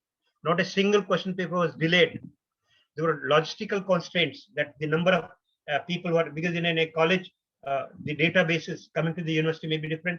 So the actual number of candidates appearing may be different from what the college had, the control examination had. We created an environment that if they were falling short of printed question paper, an electronic version would be sent to the college, and the college would be allowed to print some few additional copies of the question paper right on the spot. So not a single paper shortage, not a single paper delayed, not a single paper out in 3 years' time. And therefore, that was the kind of focus, a single point focus on quality. Mentorship of those colleges, NESCOM agreed to NESCOM took about 30 colleges of UPTU, adopted them for mentoring the faculty members at their cost. IBM, Intel, and Microsoft adopted these colleges. Extensive sensitization. I'll go to colleges and deliver seminars on only nothing else but two things: ethical practice, human values and professional ethics in technical education, and the total quality management in technical education, and the role of faculty in doing so, just across. Because the moment I believe that the role was multiple, if I could even improve 10% compared to what I could do in Roorkee, the multiplier effect of these 300 colleges, which became 500 subsequently, the even 10% improvement multiplied in 500 colleges would be enormous impact, and that's what happened. And therefore, restructured board of studies. In fact, it was told that the vice chancellor never chaired the RDC's research degree committee. I saw to it that I attended each and every research degree committee. I even took a PhD scholar even there. I produced one PhD even in UPTU and two in Roorkee during that process. And the idea brought the foreign examination system in the PhD, whatever was happening. So the PhD degree of UPTU became as respectable as whatever IT Delhi system I brought in, because at least in PhD level you can bring, and major curriculum changes, implementing teacher fellowship programs, even teacher fellowships to the industry. University will pay them fellowships if they spend 2 months in industry. Using university website is an effective instrument. See what happens. How do you communicate with the colleges? I use the website as a very effective instrument. I'm doing so. So what we'll do, whatever I do, I'll create. Maybe I'll give you some ideas. For example, this is one such thing. It tells you what I did, and since as a control examination, and fortunately, I must say that all the people who work with me, their training was so strong. My controller of examination, my joint control examination, my deputy control examination, all of them had the opportunity of becoming vice chancellor or are currently vice chancellor. It was enough to say that they worked with me and the system that we created. And as a result, what happened here? Look at some of the very low colleges. It is not what quality, because quality of students admitted is not in your control. But even there, you can find, I told colleges which are getting weak inputs, we would judge you, your contribution. So this grid, the quality of input in first year and the quality of output at the end of the first year result, I benchmark. The diagonal is quality maintenance. The below the diagonal is quality degradation, and above the diagonal is quality upgradation, value added. So value maintenance, value degradation, value upgrade. So colleges which admitted relatively poor quality, but the results was better than those colleges which had even better quality input. I admire them that your role is enormous because you had lower quality input, but because your commitment, sincerity, and dedication of you and your teachers, and there was a separate recognition, because the moment you start recognizing people on whatever great things they do, people would be enthused to do so. So even that, so these are the college numbers, code numbers. Actually, code numbers are known for this, and this is where it's done. Similarly, the one very major malaise, data-driven decision making I was talking of. I found that every college was giving 95% marks in sessionals to everyone. But in examination, he is getting 20%, but in 95 to 99 is the range. But I demonstrated this. I said, I don't throw unwilling. I had the college meeting, all college principals, and said, this is what the score of different colleges, code numbers. University performance is shown in green, and the sessional assignment is shown in blue, and overall is shown in yellow. You can see how the liberal, unmindful, unethical, liberal grading of a third-rate student to be top class 95, 99 grading, which colleges were doing in the mad race of improving their performance, how it's distorting the intrinsic quality. That the intrinsic university quality is shown in green, but almost everybody blue is the sessional assignment. So then I said, okay, you are distorting the university's performance system, and this is a data-driven. Everybody agrees with it, and based on this data, we took a decision while ranking these colleges for academic performance and for the purpose of UP Technical Academic Excellence Model Award. That model that in Roorkee had star performance amongst faculty. In UPTU had star performers amongst colleges. So colleges became star performers. This is a star performer college XYZ. And therefore what we did, based on this data, look at a person is getting 20% in theory and 95% in sessional. So we filtered out sessional assignment not from the result or the division. That's the privilege of the college, but I demonstrated that the autonomy that the college have been given, they have really misused that autonomy of sessionals. At least in my way, for rewarding best colleges, for ranking of these colleges, I only used a common ground of the university performance. The examination results conducted by the university by the same question paper, and therefore we filtered out the superfluous data, but not by whimsical reasons, by demonstrating you can yourself see a tremendous difference in that. Similarly, I demonstrated using Pareto's law. In fact, those who know industrial engineering, Pareto's law of maldistribution. I showed that 9% of the subjects in first year were responsible for about 85% of first year failures. It's called significant failure Pareto law of maldistribution. So therefore, I called colleges, sensitize them that if your colleges can take care of these 9% of the subjects in first year, which are responsible for 85% of the failures in first year, and failures in first year will lead to severe problems of supplementaries, people may leave and frustration, whatever it happens. So maybe that these 9% subjects have too heavy a syllabus, so room for curriculum review. Maybe too difficult question paper, maybe a review and looking at the question paper being unrealistic. It shouldn't be unrealistically tight or unrealistically loose. It should be the right rational question paper. Maybe it's not being taught well, maybe teachers not good, and therefore as a result, if told colleges give maximum attention the first year to these 9% subjects, put the best of the teachers to teach them, revisit, give us a feedback within, and it made a tremendous difference in the process. Similarly, I gave this example. Parents were coming. I'm using website as an instrument of telling, where good institutions are actually being. That means what a university is doing. The university is marketing outstanding colleges, which is the role of a university, and indirectly telling poor colleges to improve their performance. So what I did, parents used to come. Which college is how is this college? I found a very simple tool. It's in fact called histogram in 7QC tools in total quality management. Simple histogram. Just found out what percentage of students graduate in minimum for 4 years time their BTech degree. And since I have the database, I did that. I found it varied from 97%. One college had 97% of their graduates could complete in 4 years time. Even IITs have similar performance, almost like IIT like. But there were two colleges where they were having as low as 22% or 25%. So I put this website on the website and let parents derive a satisfaction or information. This is a simple index of how good a college is. And I use the website to communicate with colleges and indirectly inspire those who are doing very well, and indirectly telling others to improve. And it's a room for improvement. Telling that similarly, this control chart I use using again my statistical quality control processes, a rainbow chart using WIBGYOR as a criterion. So the topmost college, only one college had that excellence. On the entire college, only one excellent college. I had the courage to say there only one college out of 300 is, which can be called academic excellence. And of course, poor. And so this we did. Then developed the UPT academic excellence award model. It was designed and developed by me, implemented for 3 years based on this structure. Top management academic leadership. You know the role of leadership is a driver.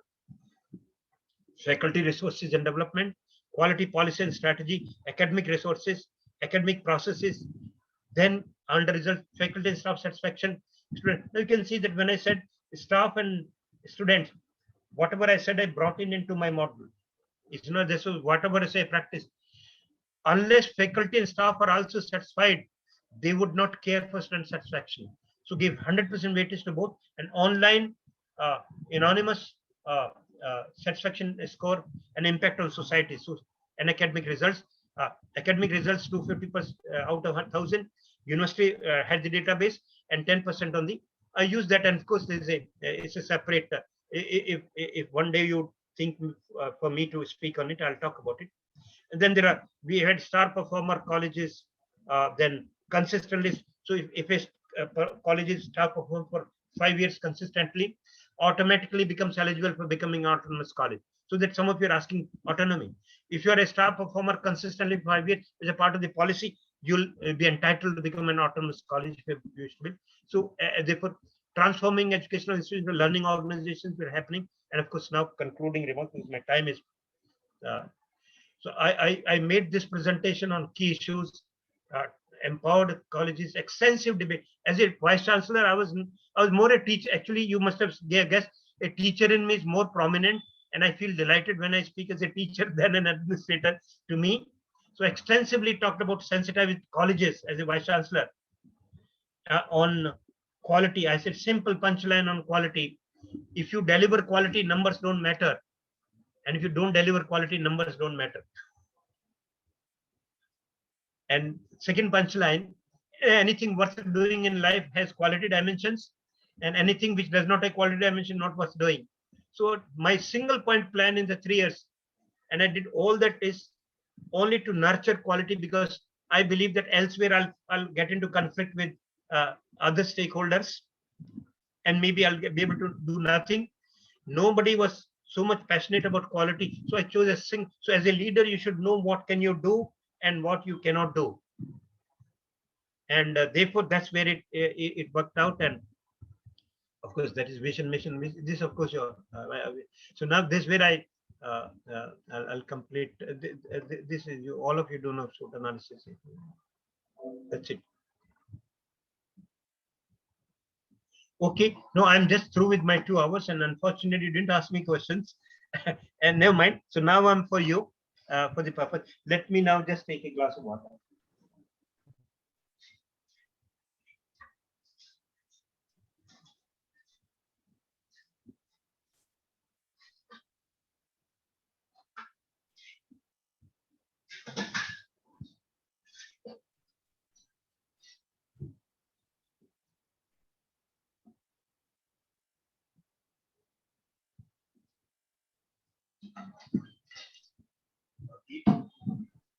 Now I'll actually remove the PPTs, and it's already removed, it seems, isn't it? Have I signed off or no? Sir, we see your screen, sir. You're able to see it. So okay, I have to stop sharing. Yeah, I stopped sharing. I stopped sharing. Now maybe that it's now for you, and if you wish, you can put on your videos if you wish. But at the same time, I'm not insisting that you put on your videos, because in online has enormous amount of there are people who may not be even dressed in a formal dress and still logged on. There may be people who may be actually working in some other place and still logged on. At least it happened with one of my students at current university. I asked him, "Can you put on your video?" Then he says, "Sir, I can't do it." I say, "Why?" "I'm working in my field." He's logged in. And therefore, one has to understand that the online can never be replacement of offline. But those of you who wish to, but then anyway, whether online, with or without video, feel free to ask me questions. Till now, I did what I was to do. It's now for you to do what you wish to do. And there have been my experiences. There are one college which I've consistently said, "No questions, sir. You so nicely explained. No questions." So okay, well, they didn't ask a question, but I got my own opinion about that college. Because if you're really excited, you'll definitely have some questions, and therefore, if you have no questions, again, no issues. But, all right, so leave it to you now. Sir, hello. Yeah. Yes, please. Yeah. Sir, I am Uday Kumar from Department of Civil Engineering. Yeah. Sir, when you have actually your presentation actually revealed that you have actually, and we know that also, you have excelled in this academic leadership in several capacities. So my question is, how was it possible for you to balance? This actually, with what your I'm saying, personal? Actually, it's a question that you're not the first one to ask this question. But I'll tell you. In fact, once I was going to inaugurate a workshop in Jindal Global University in Sonipat, and one of the executive MBA student He was so Yeah. excited by seeing my biodata that he asked the professor in charge that while you're sending a car to fetch him, I'd like to go and meet him and at least find out how has he done all this in a lifetime.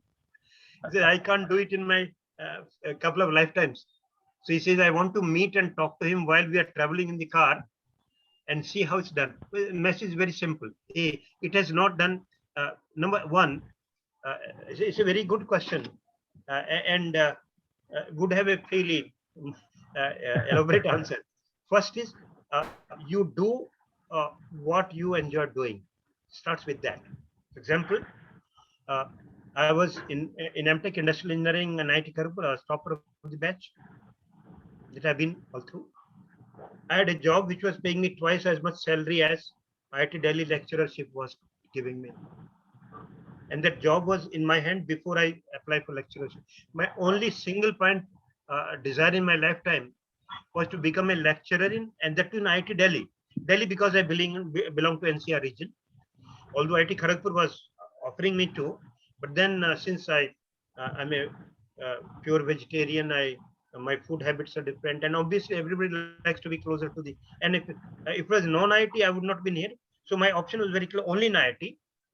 And since Delhi had become IIT then, so only single ambition to become a lecturer in IIT Delhi. My classmates were ridiculing me when I took that decision. Do you have a job? That time the industry job was twice as much paying as IIT job. So I was getting a salary twice as much as. I mean, I was offered a salary twice as. So, but my only single point desire in life was to become a lecturer in IIT Delhi.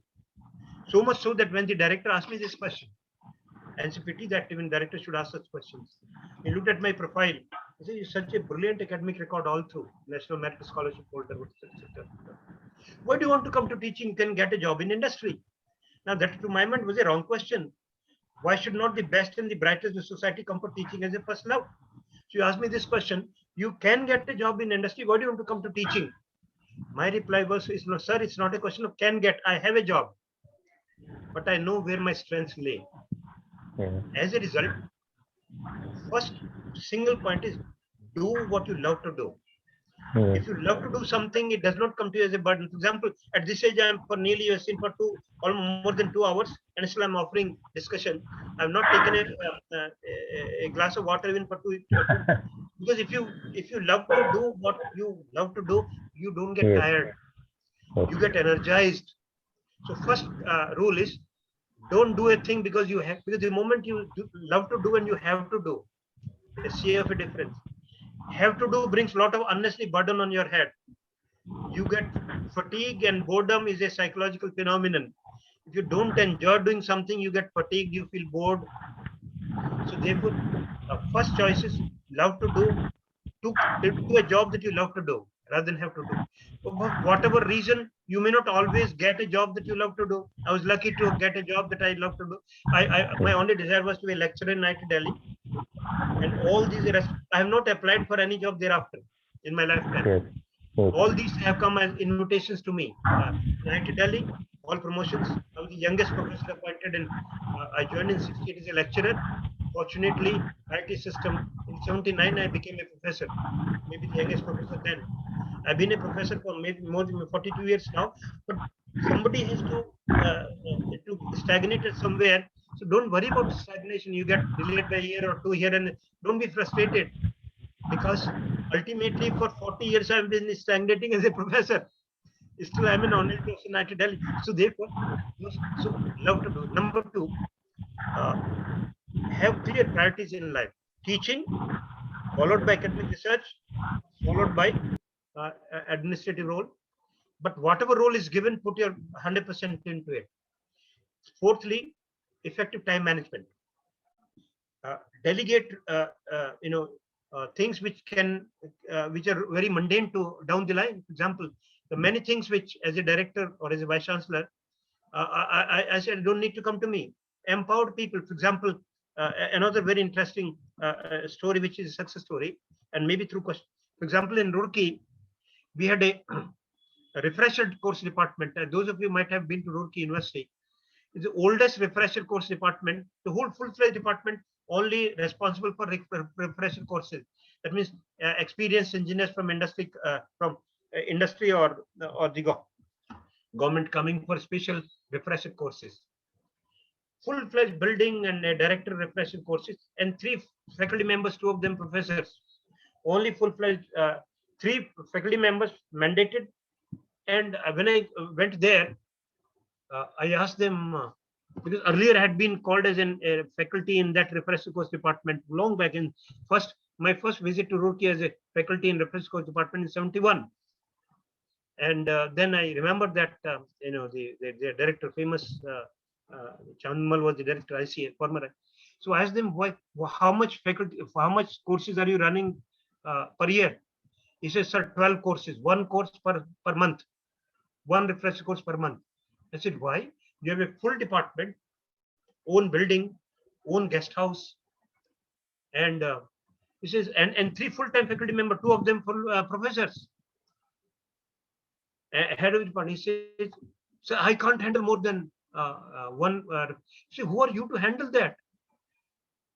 And therefore, the moment head of the center, refresher department, becomes that he is handling. I said, who asked you to handle? So what you're saying, if a faculty member is proposal, no, I can't accept it more than 1. So he's almost doing undo. His role is to encourage participation of more departments and more courses, and therefore, is in a purely bureaucratic manner. And I said, okay, why should you discourage people to? I said, you don't have to handle. The faculty should handle himself as a faculty coordinator. Why should the head of the department of refresher center handle that course? So faculty should handle. Then I said, do they get paid extra? I said, no, it's part of their job. Why would a faculty will travel an extra mile if by conducting that extra course he doesn't get any credit? And I realized that if I need to improve, it's a very powerful case study that if you wish. I realized first thing I need to do is to get rid of this head of the department. And as you know, in government departments, there are 2 difficulties only: getting a job, and more difficulties losing a job. So of course, getting rid does not mean sacking him. And I know that you can't even do it. So what I did, I persuaded my computer science department with folded hands. Nobody was willing to take him. Your reputation travels faster than you. We don't want him. I said, he's not going to count against your vacancy. He's an extra supernumerary post given to you. At least there he'll start teaching some courses, if nothing else. Research was not his cup of tea.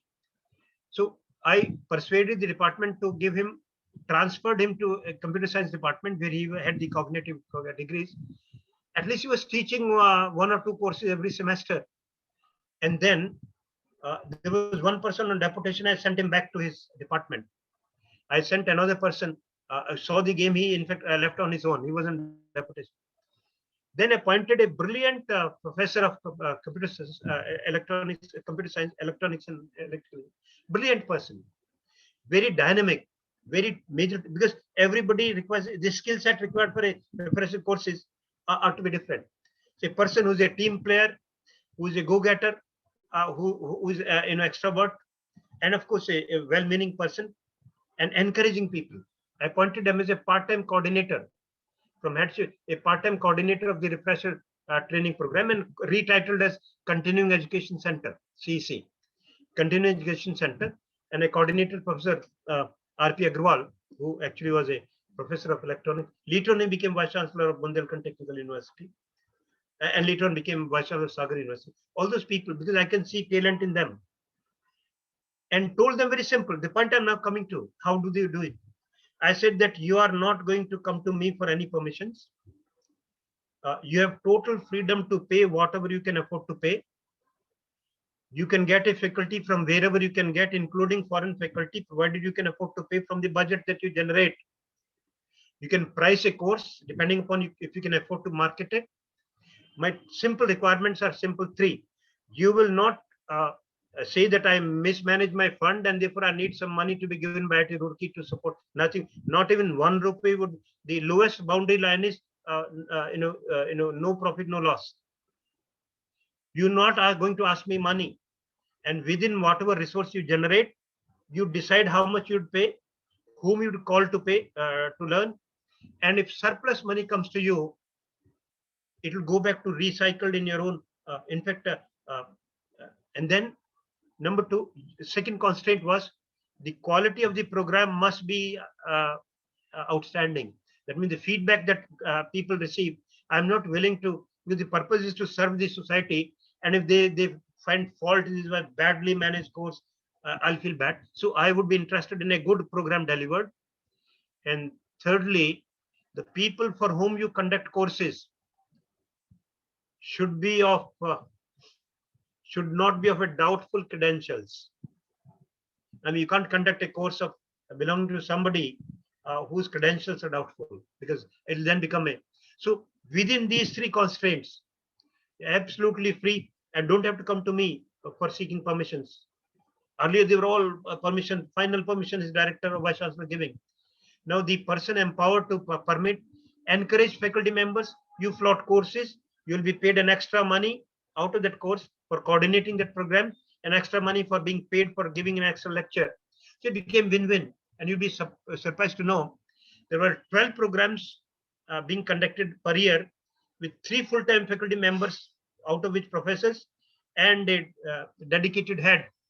When I left with a part-time coordinator who is a professor elsewhere, coordinator, getting some money for coordinating, there were 113 programs per year being conducted.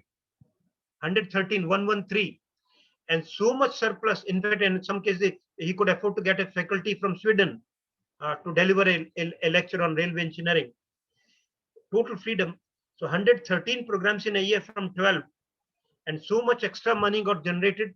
I in fact doubled that building for the residential. There were 24 residential accommodation for executive program, 48 fully air conditioned, every room fully air conditioned, state of the art, all generated from their money. So I said, I'm not interested in getting any money out of it. The surplus generated would be used for reinforcing your CEP. And this is how you transform people. I didn't spend money. I didn't spend time. I delegated to a competent person, but only judging him from the outcome. How much are you doing? And this is what makes a difference. I hope I've given you a long answer for a simple question, but then it's not easy. So don't do useless things. Don't over centralize decision making. Routine things should never be coming to you.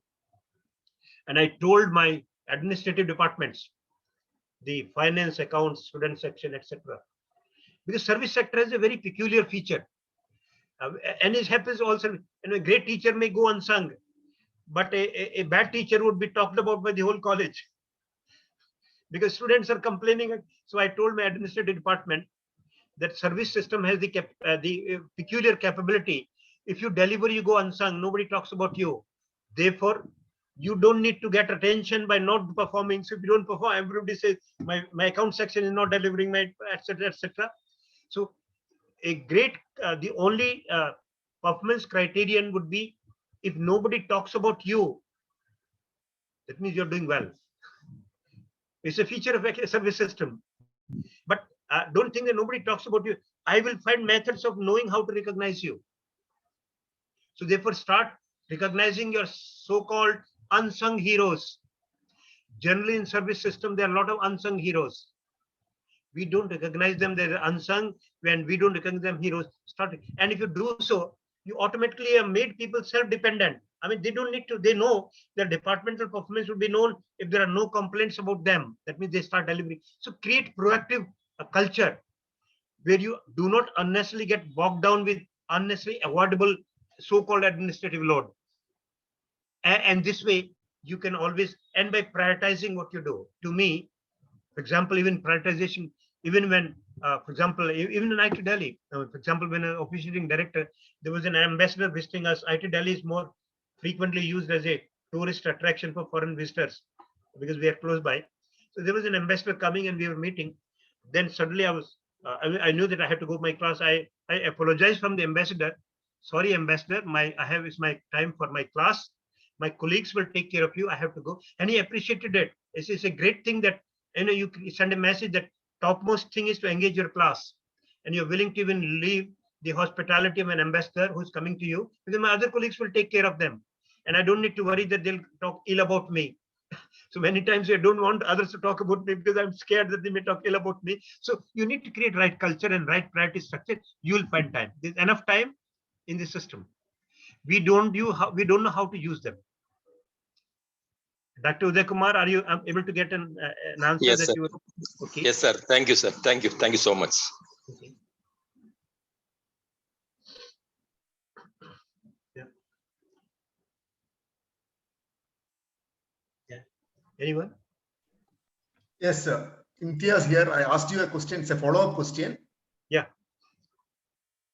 Should we plan some activity-based thing to follow up whatever you have said? Because we have listened. Should we at a local level? Yeah, and unless you follow up whatever I've said, it will not mean much. Because whatever you hear, you forget. Yes. Whatever you do, you remember. So in fact, should- definitely, to me, if in fact, that's the spirit of this. You see, after all, the so-called AICTE distinguished chair professors, they are catalysts of change. And as you know from chemistry, catalysts don't themselves do the reaction; they facilitate reaction to take place. So catalysts are not part of the reaction, but they facilitate a reaction to take place. Therefore, as a catalyst of change, if in fact, and that will be my success if I can facilitate that you now start doing something in implementing some of the ideas that I've said. Otherwise, many times in a lighter vein, a professor is defined as a lean, thin, hungry-looking person who will tell in 1 hour, which will take your lifetime to implement. So start implementing some simple things, and I'm sure that that actually will tell you whether it delivers results. Because fortunately, you see, I have had I studied in an IIT, I taught in IIT, I led an IIT, then I worked in a private a state affiliating university such as yours. Then I worked in a private state university, and contingency theory applies. You need to find out your constraints and accordingly know what is feasible and what is not feasible. Many times, if I start applying my IIT theory elsewhere, I would be out of sync. So that's where. But I'm sure solution. If you're able to do some activities locally in your own institution, based on I have given you 5 sessions of 3 hours of each. Now, if something which is worth doing, and start with the low-hanging fruit, something which can be easily implemented, and you can do enormous things in it. There are many other stories that I've started in. I started, Karmyogi Circle in my current university, where I identify Karmyogi Circle is like quality circles in industry.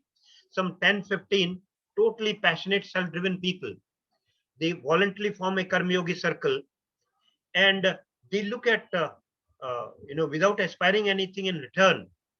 Because the quality circle definition is a group of people belonging to similar background voluntarily come together to look at the problems of the quality, cost reduction, productivity, customer satisfaction, generally working beyond working hours without expecting anything in return. That's why I call them Karmyogi. Therefore, these people, they start looking at many suggestions and improvements come through. And I'm sure every college would have 7 to 8 Karmyogis. If you find them, give them as an important task of looking at wherever you come across problems or improvement, find out issues where we can improve, and become an instrument of implementing those improvements. And the head of the institution only facilitates you to give the kind of support and appreciation and resources. Begin small, and I'm sure things can happen. Definitely. In a real test, if you're able to implement it. Otherwise, you'd only remember one thing. Oh, he has enormous stamina and he speaks well. That's all. So that doesn't help your college. It doesn't help your college. And I have heard this for last 53 years. Even when I was a lecturer, and my students who are across the globe, they still remember me. So therefore, I'm not interested in that. I'm interested in college gaining out of this interaction. So begin something at your own local level, or whatever I've said. Definitely. Thank you very much, sir. Thank you very much. Good. Yeah. Yeah. Anything else? Anu? Anything else? Any further queries? You have to unmute yourself, Asha. Okay, You have okay, to sir. unmute yourself. Okay. Okay, sir. Sir, in today's lecture, you have cited few major points like we should, for organizational excellence, we should have quality faculty, right people to lead, and good teaching, learning, and ending up with physical infrastructure. Yeah. But I think in residential institutes like IITs, I think these sort of systems naturally comes in its way. But in institutes run by state government and government aided and self-financing institutes, where we have so much of restrictions regarding all these things, and you being a part of many of the assessment committees in these institutes, have you ever felt that these institutes have taken a different turn other than the ones which you have cited? Yeah, actually, And no, what would have been the problem? definitely, you see, in UPTU, there's enormous mindset change in the colleges. See, earlier, that the only single point quality mantra that I gave them across, they became, you see, I can't expect a miracle in 3 years' time. But at least their mindset change took place. The colleges realized that the only way to survive in the long term is to offer quality. And shortcut methods would cut them short. So the transformational change in their mindset is not an easy job. And for example, when the UP Technical Excellence Award model that I introduced, primarily the purpose was to encourage quality mindset amongst colleges. And the star performer is a college, not a person in it. And there were many other things. There are 10, 15 initiatives. We start narrating, we'll call a separate session. But then the message that colleges started using the language of quality. There was a major. The other thing that I introduced was the human values and professional ethics in technical education. Mine was the first university to initiate that. And imagine a lot of people might have a lot of. To me, human values are universal. They don't believe in your faith or religion. They're universal to humankind.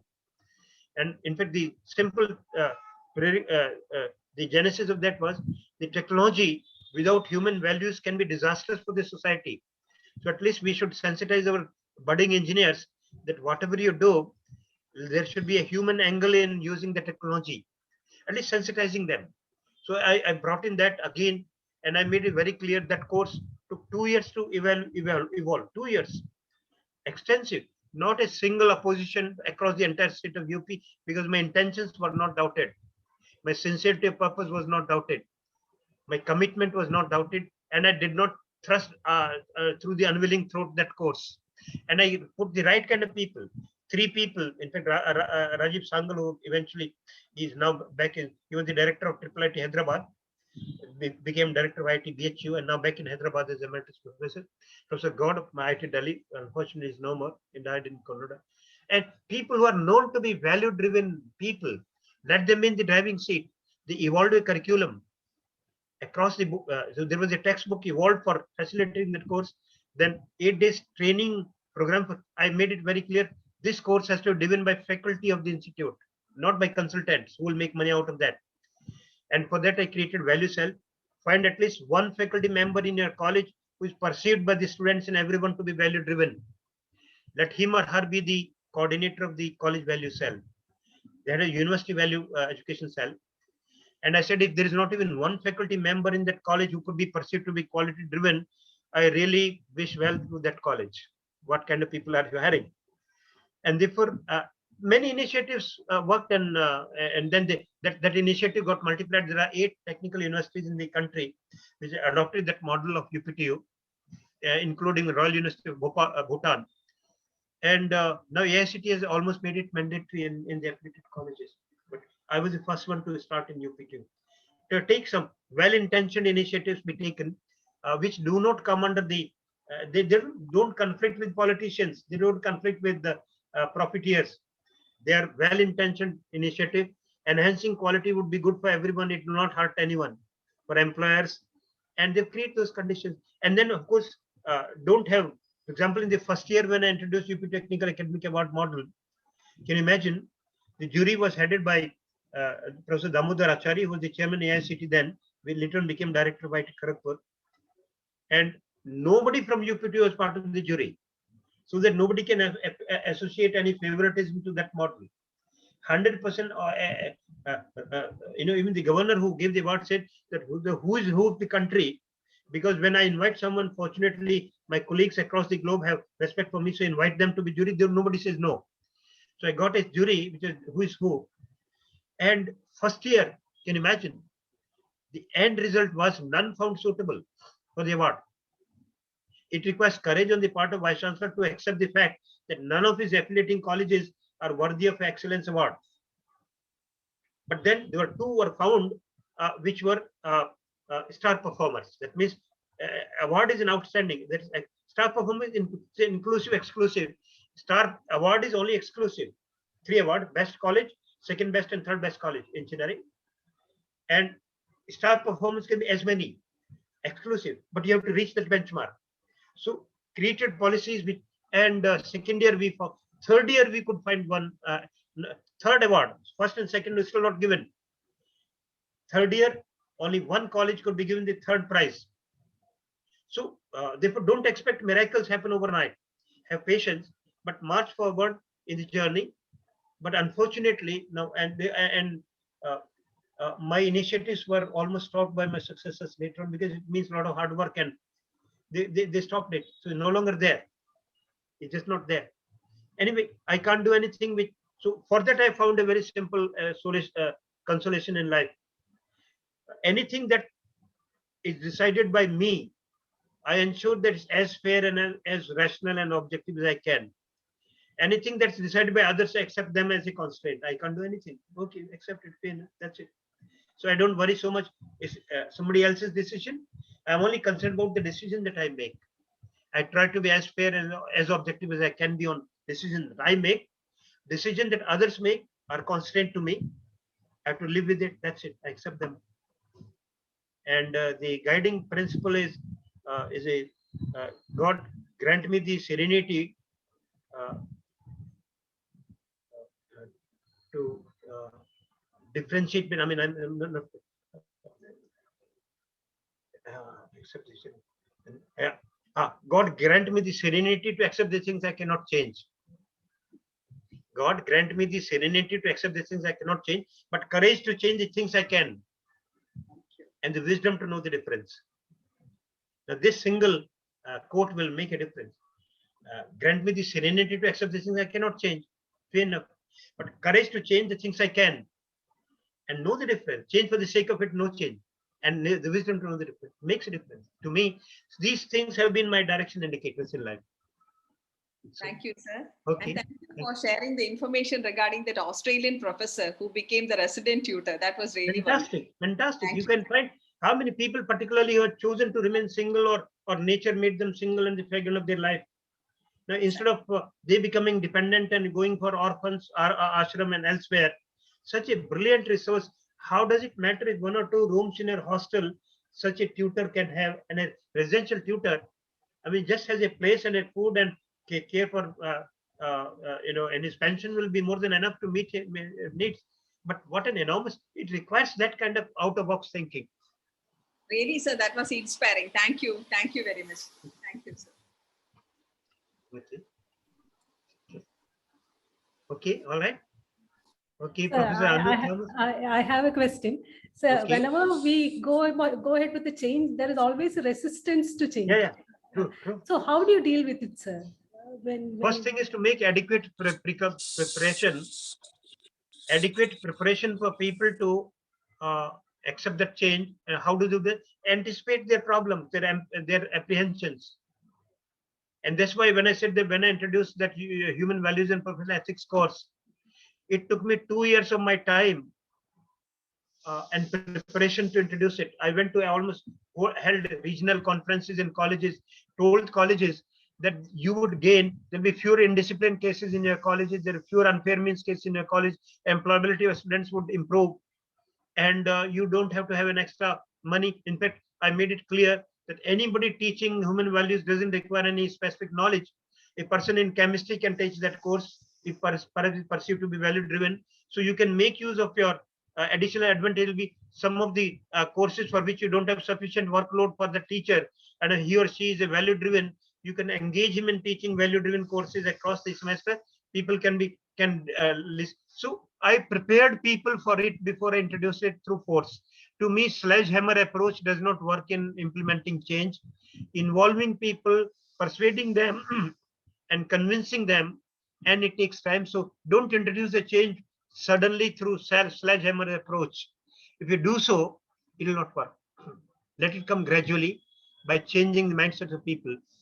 But you be a facilitator of that change, or the catalyst of that change, and involve the people who can play a major role in that. And that's why I said that many things, in all the people who in 3 years were my controller, my joint controller, my deputy controller, all have become vice chancellors somewhere or the other.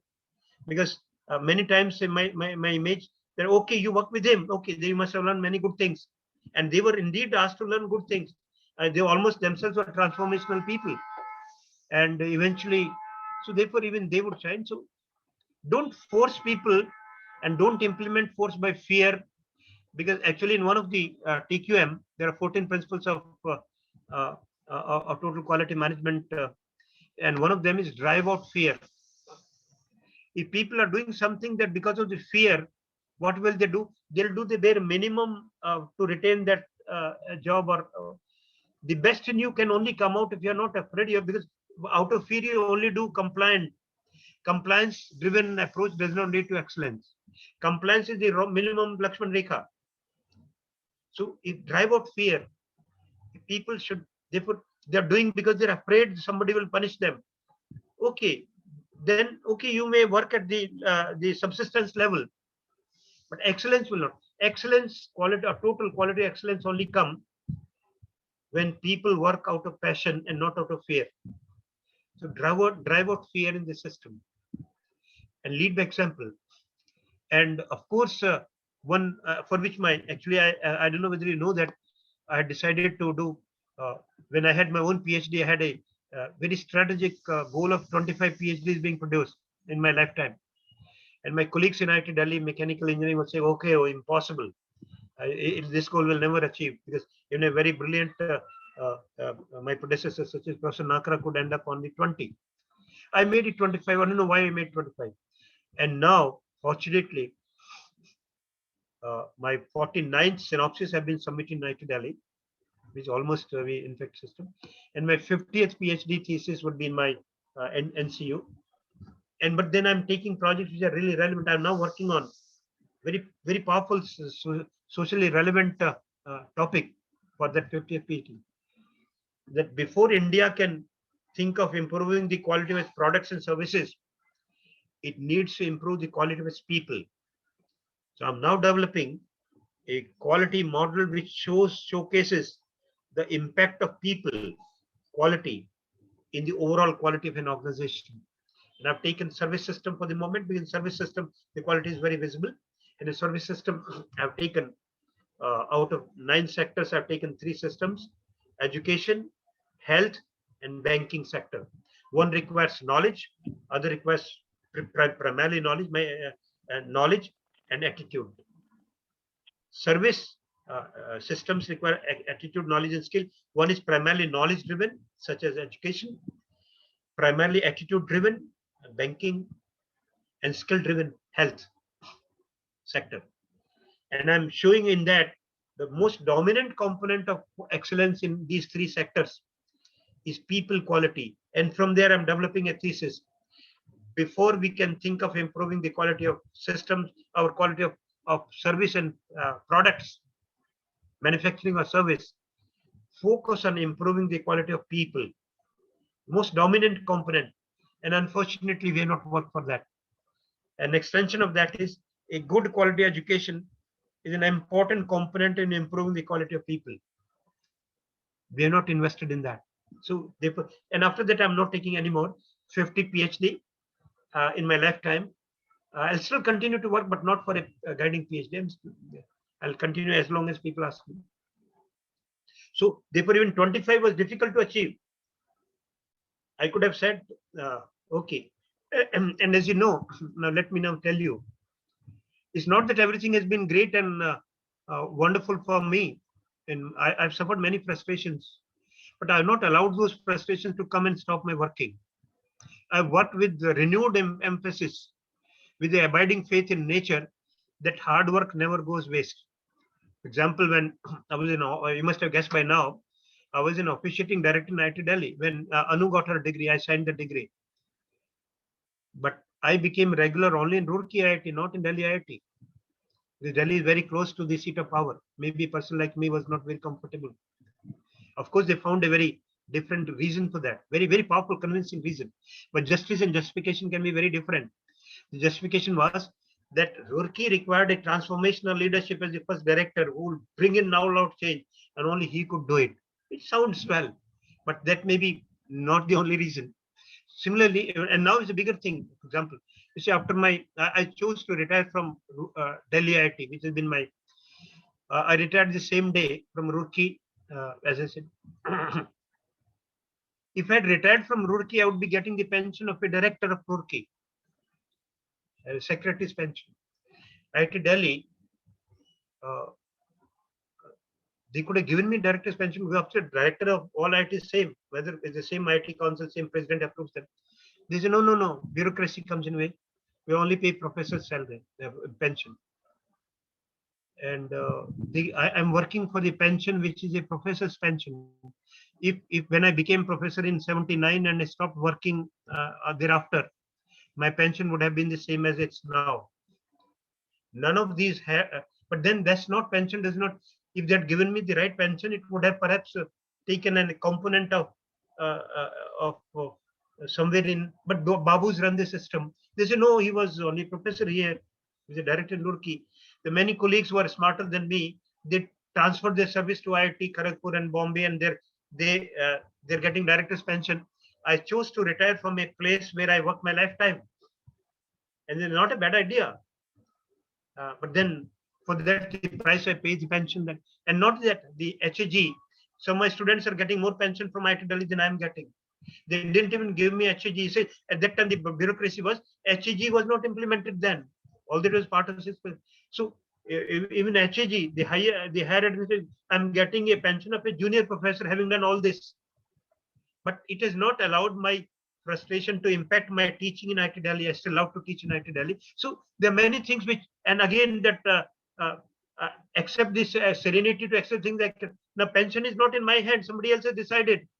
Despite logic in my favor, they've chosen to do it that way, but it has not allowed me to get frustrated. And fortunately, nature has been helping me. I've been getting an engagement 15 years back I retired. Yet I'm getting more and more. I became chairman board of governors of IIT Dhanbad and a race to charge of chairman board of IIT Mandi, AICTE. So if you work sincerely, passionately, nature will take care. If people don't take care, have that abiding faith in nature's justice. So little frustration here and there. I'm addressing those who may feel slightly shortchanged in your own job. I've been shortchanged in a number of areas, but it's not allowed my enthusiasm to be dimmed. Nature would take care, and maybe bigger award will come to you. Much bigger award than a pension would come in your way. So that's the way you take care of frustrations here and there. I have had my own, but then I not allowed them to stop working. If you stop working because somebody has shortchanged you, you have played to their gallery, or you have become victim in their hands. Prove them wrong that you cannot stop me from working. You can stop me from deny me from promotion or some, but you can't deny me working. And if you continue working, I'm sure promotion would come your way. And maybe bigger promotion would come. I never imagined to become a chairman board of governors ever in my life. I never imagined when I joined. I don't know whether you know that, and there is a book coming. I may share you this recognitions of, I got, maybe I shared with you, Professor Anu, that IOM international award that I got recently on 18th August. Yes, sir. Yes, sir. I shared with you. That's an international award, and first time it's come to India. They have presence in 5 continents. Now, there's another book which is coming very, it's coming shortly. It's being printed by Bangalore Press, but this book is edited by somebody in Australia. IIT Kharagpur alumnus has identified an idea of a book, a compiled book of writing, and this book will be titled The Crucible, IIT Kharagpur. When we say, he said IIT Kharagpur is like akin to a crucible, where people, the skills, you melt people to make gold out of them. So that book is a personal story of the lifestyle of, the personal life tale. The subtitle is The Tale of Alumni of IIT Kharagpur in their own, in their own way. There are 33 such alumni that have been picked up to be showcased in that book globally. And I am one of them. And this book will come. Of course, when you see the others, sometimes, when you, for example, when I became, sometimes you feel very happy if you know who are the others. It's an Indian mind which actually tries to compare who are the others. For example, in that AICTE chair professorship, when I found who are the others, there are 3 other IIT directors, and then there are 2 former chairman Atomic Energy Commission, former principal advisor to scientific advisor to Prime Minister, and so on and so forth. You feel very happy. Similarly, in this 33, who are the others? There are 2 other IIT directors like the Damodar Acharya and P.P. Chakravarti. They are former IIT directors. One of them was former chairman AICTE. One of the former director of IIM Calcutta, Ranjan Ghosh, was my batchmate. And perhaps what will interest you, anyone, is Sundar Pichai is also one of those 33. I hope all of you know Sundar Pichai. He's an IIT Kharagpur alumnus. And one of the 33 people showcased is Sundar Pichai. That becomes a USP of selling that book. And this book will be published. And what is good in that book? Now, that's where perhaps all of you must be thinking that I speak good English. I must be a pampered child of a very rich parents or whatever. That book will tell you my lifestyle. I was born in a village, in a poor farmer's family, in a thatched roof, and walked all through my 10th, 12th standard. My entire UP board was in Hindi medium up to till I appeared in JEE examination. My parents were, both parents were illiterate, non-formal education. They're intelligent. I've written that. Both my parents had no formal education, but they were value-driven, sharp, intelligent, and hardworking. I've written my story. And there were people who would perhaps read that at the end of the game, last line in that 4 or 5 pages. Hopefully, people born with similar background and constraints would get inspired by my story, that with hard work it's possible. I become emotional in this. That is very rare to find people with that background reaching those heights. I'm not giving up. And hopefully this story will inspire me. I'm so sorry that with my background, not many people can believe it. Yeah.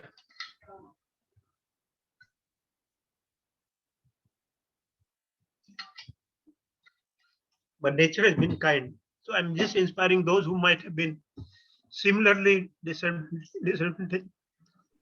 There is no limit of, but have an abiding faith in hard work.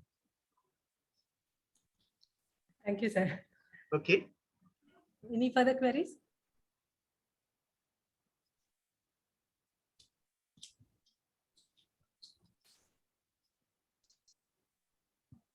Hello, Anumis, am I audible? Yes, Range Yeah, from- you am I are. audible? Yes, Krishna, you are Sir, audible. okay. Yeah. Sir, one problem in Kerala, what we are facing, especially in our institution also, our Yeah. retirement age is 56 only. Yeah, it So used to be actually, even 55 for the earlier. last 5 years, we are many people, many eminent faculty members retired, and we don't have a mechanism to maintain them even as mentors. So we are lacking. Yeah, I think it's in a certain very areas we are lacking. I think that's where perhaps Even the gateship is ending. Gateship is ending at the age of 56. HD gateship. Directorship 60. Now that's in fact I've written about it in my various write-ups, that this is a very, I've given a title as it's an expiry date on tail end, which is a very, very unfortunate. There should be no expiry date on tail end. For example, in US, a professor does not retire, maybe even at the age of 99 or 100. Only, even if he's on a wheelchair, he comes. Now, this is where we don't compare with, we talk so much about MIT, Stanford. On this, we don't compare. There is a professor never retires so long as there in US. A retirement is to be sought, it's not given. You have to ask for it. And if you don't ask for it, you are not given. To me, I've written about it. To me, at least it, and that's why I showed in that matrix. If somebody is useful, I mean, like that tutor, resident tutor, you can. I mean, what makes you? Don't give him the same house or same. Don't make him administrative head. Don't make him dean. Don't make him those things. So that younger people should be given a chance. But what prevents you in using that talent and the wisdom? So much of wisdom resides in senior people. I think it's time that now, fortunately, the new education policy provides some escape route for that. Now, for example, you can imagine I'm now 77 plus. Now I'm still being hired as AICTE. So this message is sinking somewhere. But colleges, particularly private colleges, there's nobody who can stop from doing so. Only thing that they need to come out of their the monetary constraint. To me, hiring a person after retirement, even if the government doesn't pay for him, the college pays for him, is definitely worth it. He's not asking the same pay scale. He's just asking some facilities. What he's mostly asking is respect. He wants respect and dignity. That's all. And some basic facilities or residence, maybe in a hostel, maybe medical facilities or somebody to help him in. With those things, if college cannot do it, I would not call that college a visionary leadership. A great scholar must be retained by the college as much as possible, even if the government doesn't pay. And that, to my mind, will speak about the college.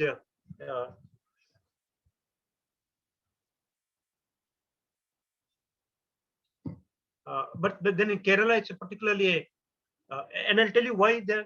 You see, perhaps your the background of the government background in Kerala is distributive justice of employment amongst people. No, but then you should realize that it may work there. In, for example, if somebody is working as a technician or as a clerk or somewhere, but not in faculty. There are faculty positions where falling vacant. We're not getting adequately qualified people to come as professors, and those positions are vacant. So when you're not hurting somebody's employment prospects, then retiring them so early is not done. Because we're not, in fact, what I'm saying, we're not able to replace our talented retired professors by the younger generation, even in IIT. The kind of people I had, my colleagues in IIT Delhi, and the kind of people I'm getting now, they see of a difference in their mindset, if not in minds. Now there are more people who are more interested what is in it for me. We were never looking for even for Saturday, Sunday without asking. Many of us were karma yogis in real spirit. We are not able to replace those karma yogis now. So at least colleges could do on their own cost, and I'm sure they will never. I'm addressing college owners who may not be listening. But your own, retain your talent, even at your own cost, it's worth it as much as you can, provided you know the person talent. And that's why I made that grade. The person is known, respected, students love him, is a major inspiration. Don't lose him, don't ever lose him.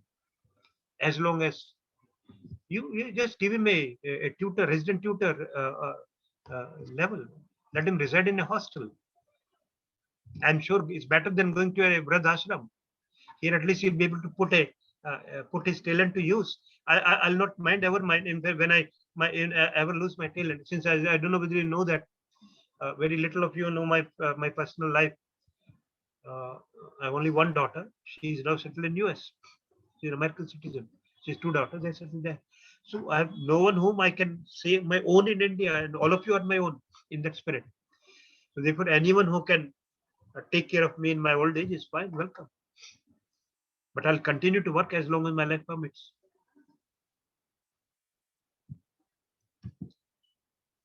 Okay. Nothing, sir. Anything else? Thank you, sir. Thank you. Thank you very much. Okay. If there's Really done, I'll motivation. almost done. Sir. I'm sorry for having become emotional about. It is okay, sir. Your story itself was very inspiring to us. Inspired us. So, are there any further queries?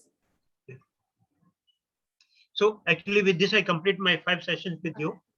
I'll come back to you only in case you seek my need after I've tried the other people, because as my mandate is across certain institutions of varying interest in me. and to whatever interest, and accordingly my second round would be on the basis of my own perception of the people who showed interest in me and the faculty interest. Okay. All Okay, right. sir. I All would the like best to to give you. a formal vote of thanks to you, Okay. sir. So this actually concludes the series of talks. Hopefully, we hope to associate with you, sir, further. We hope you will consider our college also in the second round of talks. Okay. Throughout the talks, the commitment, the zeal, the enthusiasm that you have displayed, it has been an inspiration to each one of us. You have motivated us so that even after the talks, people used to call me and discuss.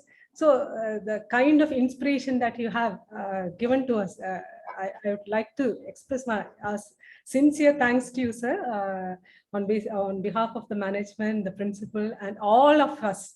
I express a sincere thanks to you, sir. I hope you continue to associate with sir. Yeah. My association would be there, and depending on your interest in me. Thank you very much. It's wonderful, and I must admire that this college, particularly in terms of the questions that you have asked, to engage me very almost fully. It's a wonderful thing. And to me, it has been extremely exciting and enjoyable experience. God bless you. Thank you very much. We'll perhaps meet again. We can be in touch. I may attach to this college for next 3 years.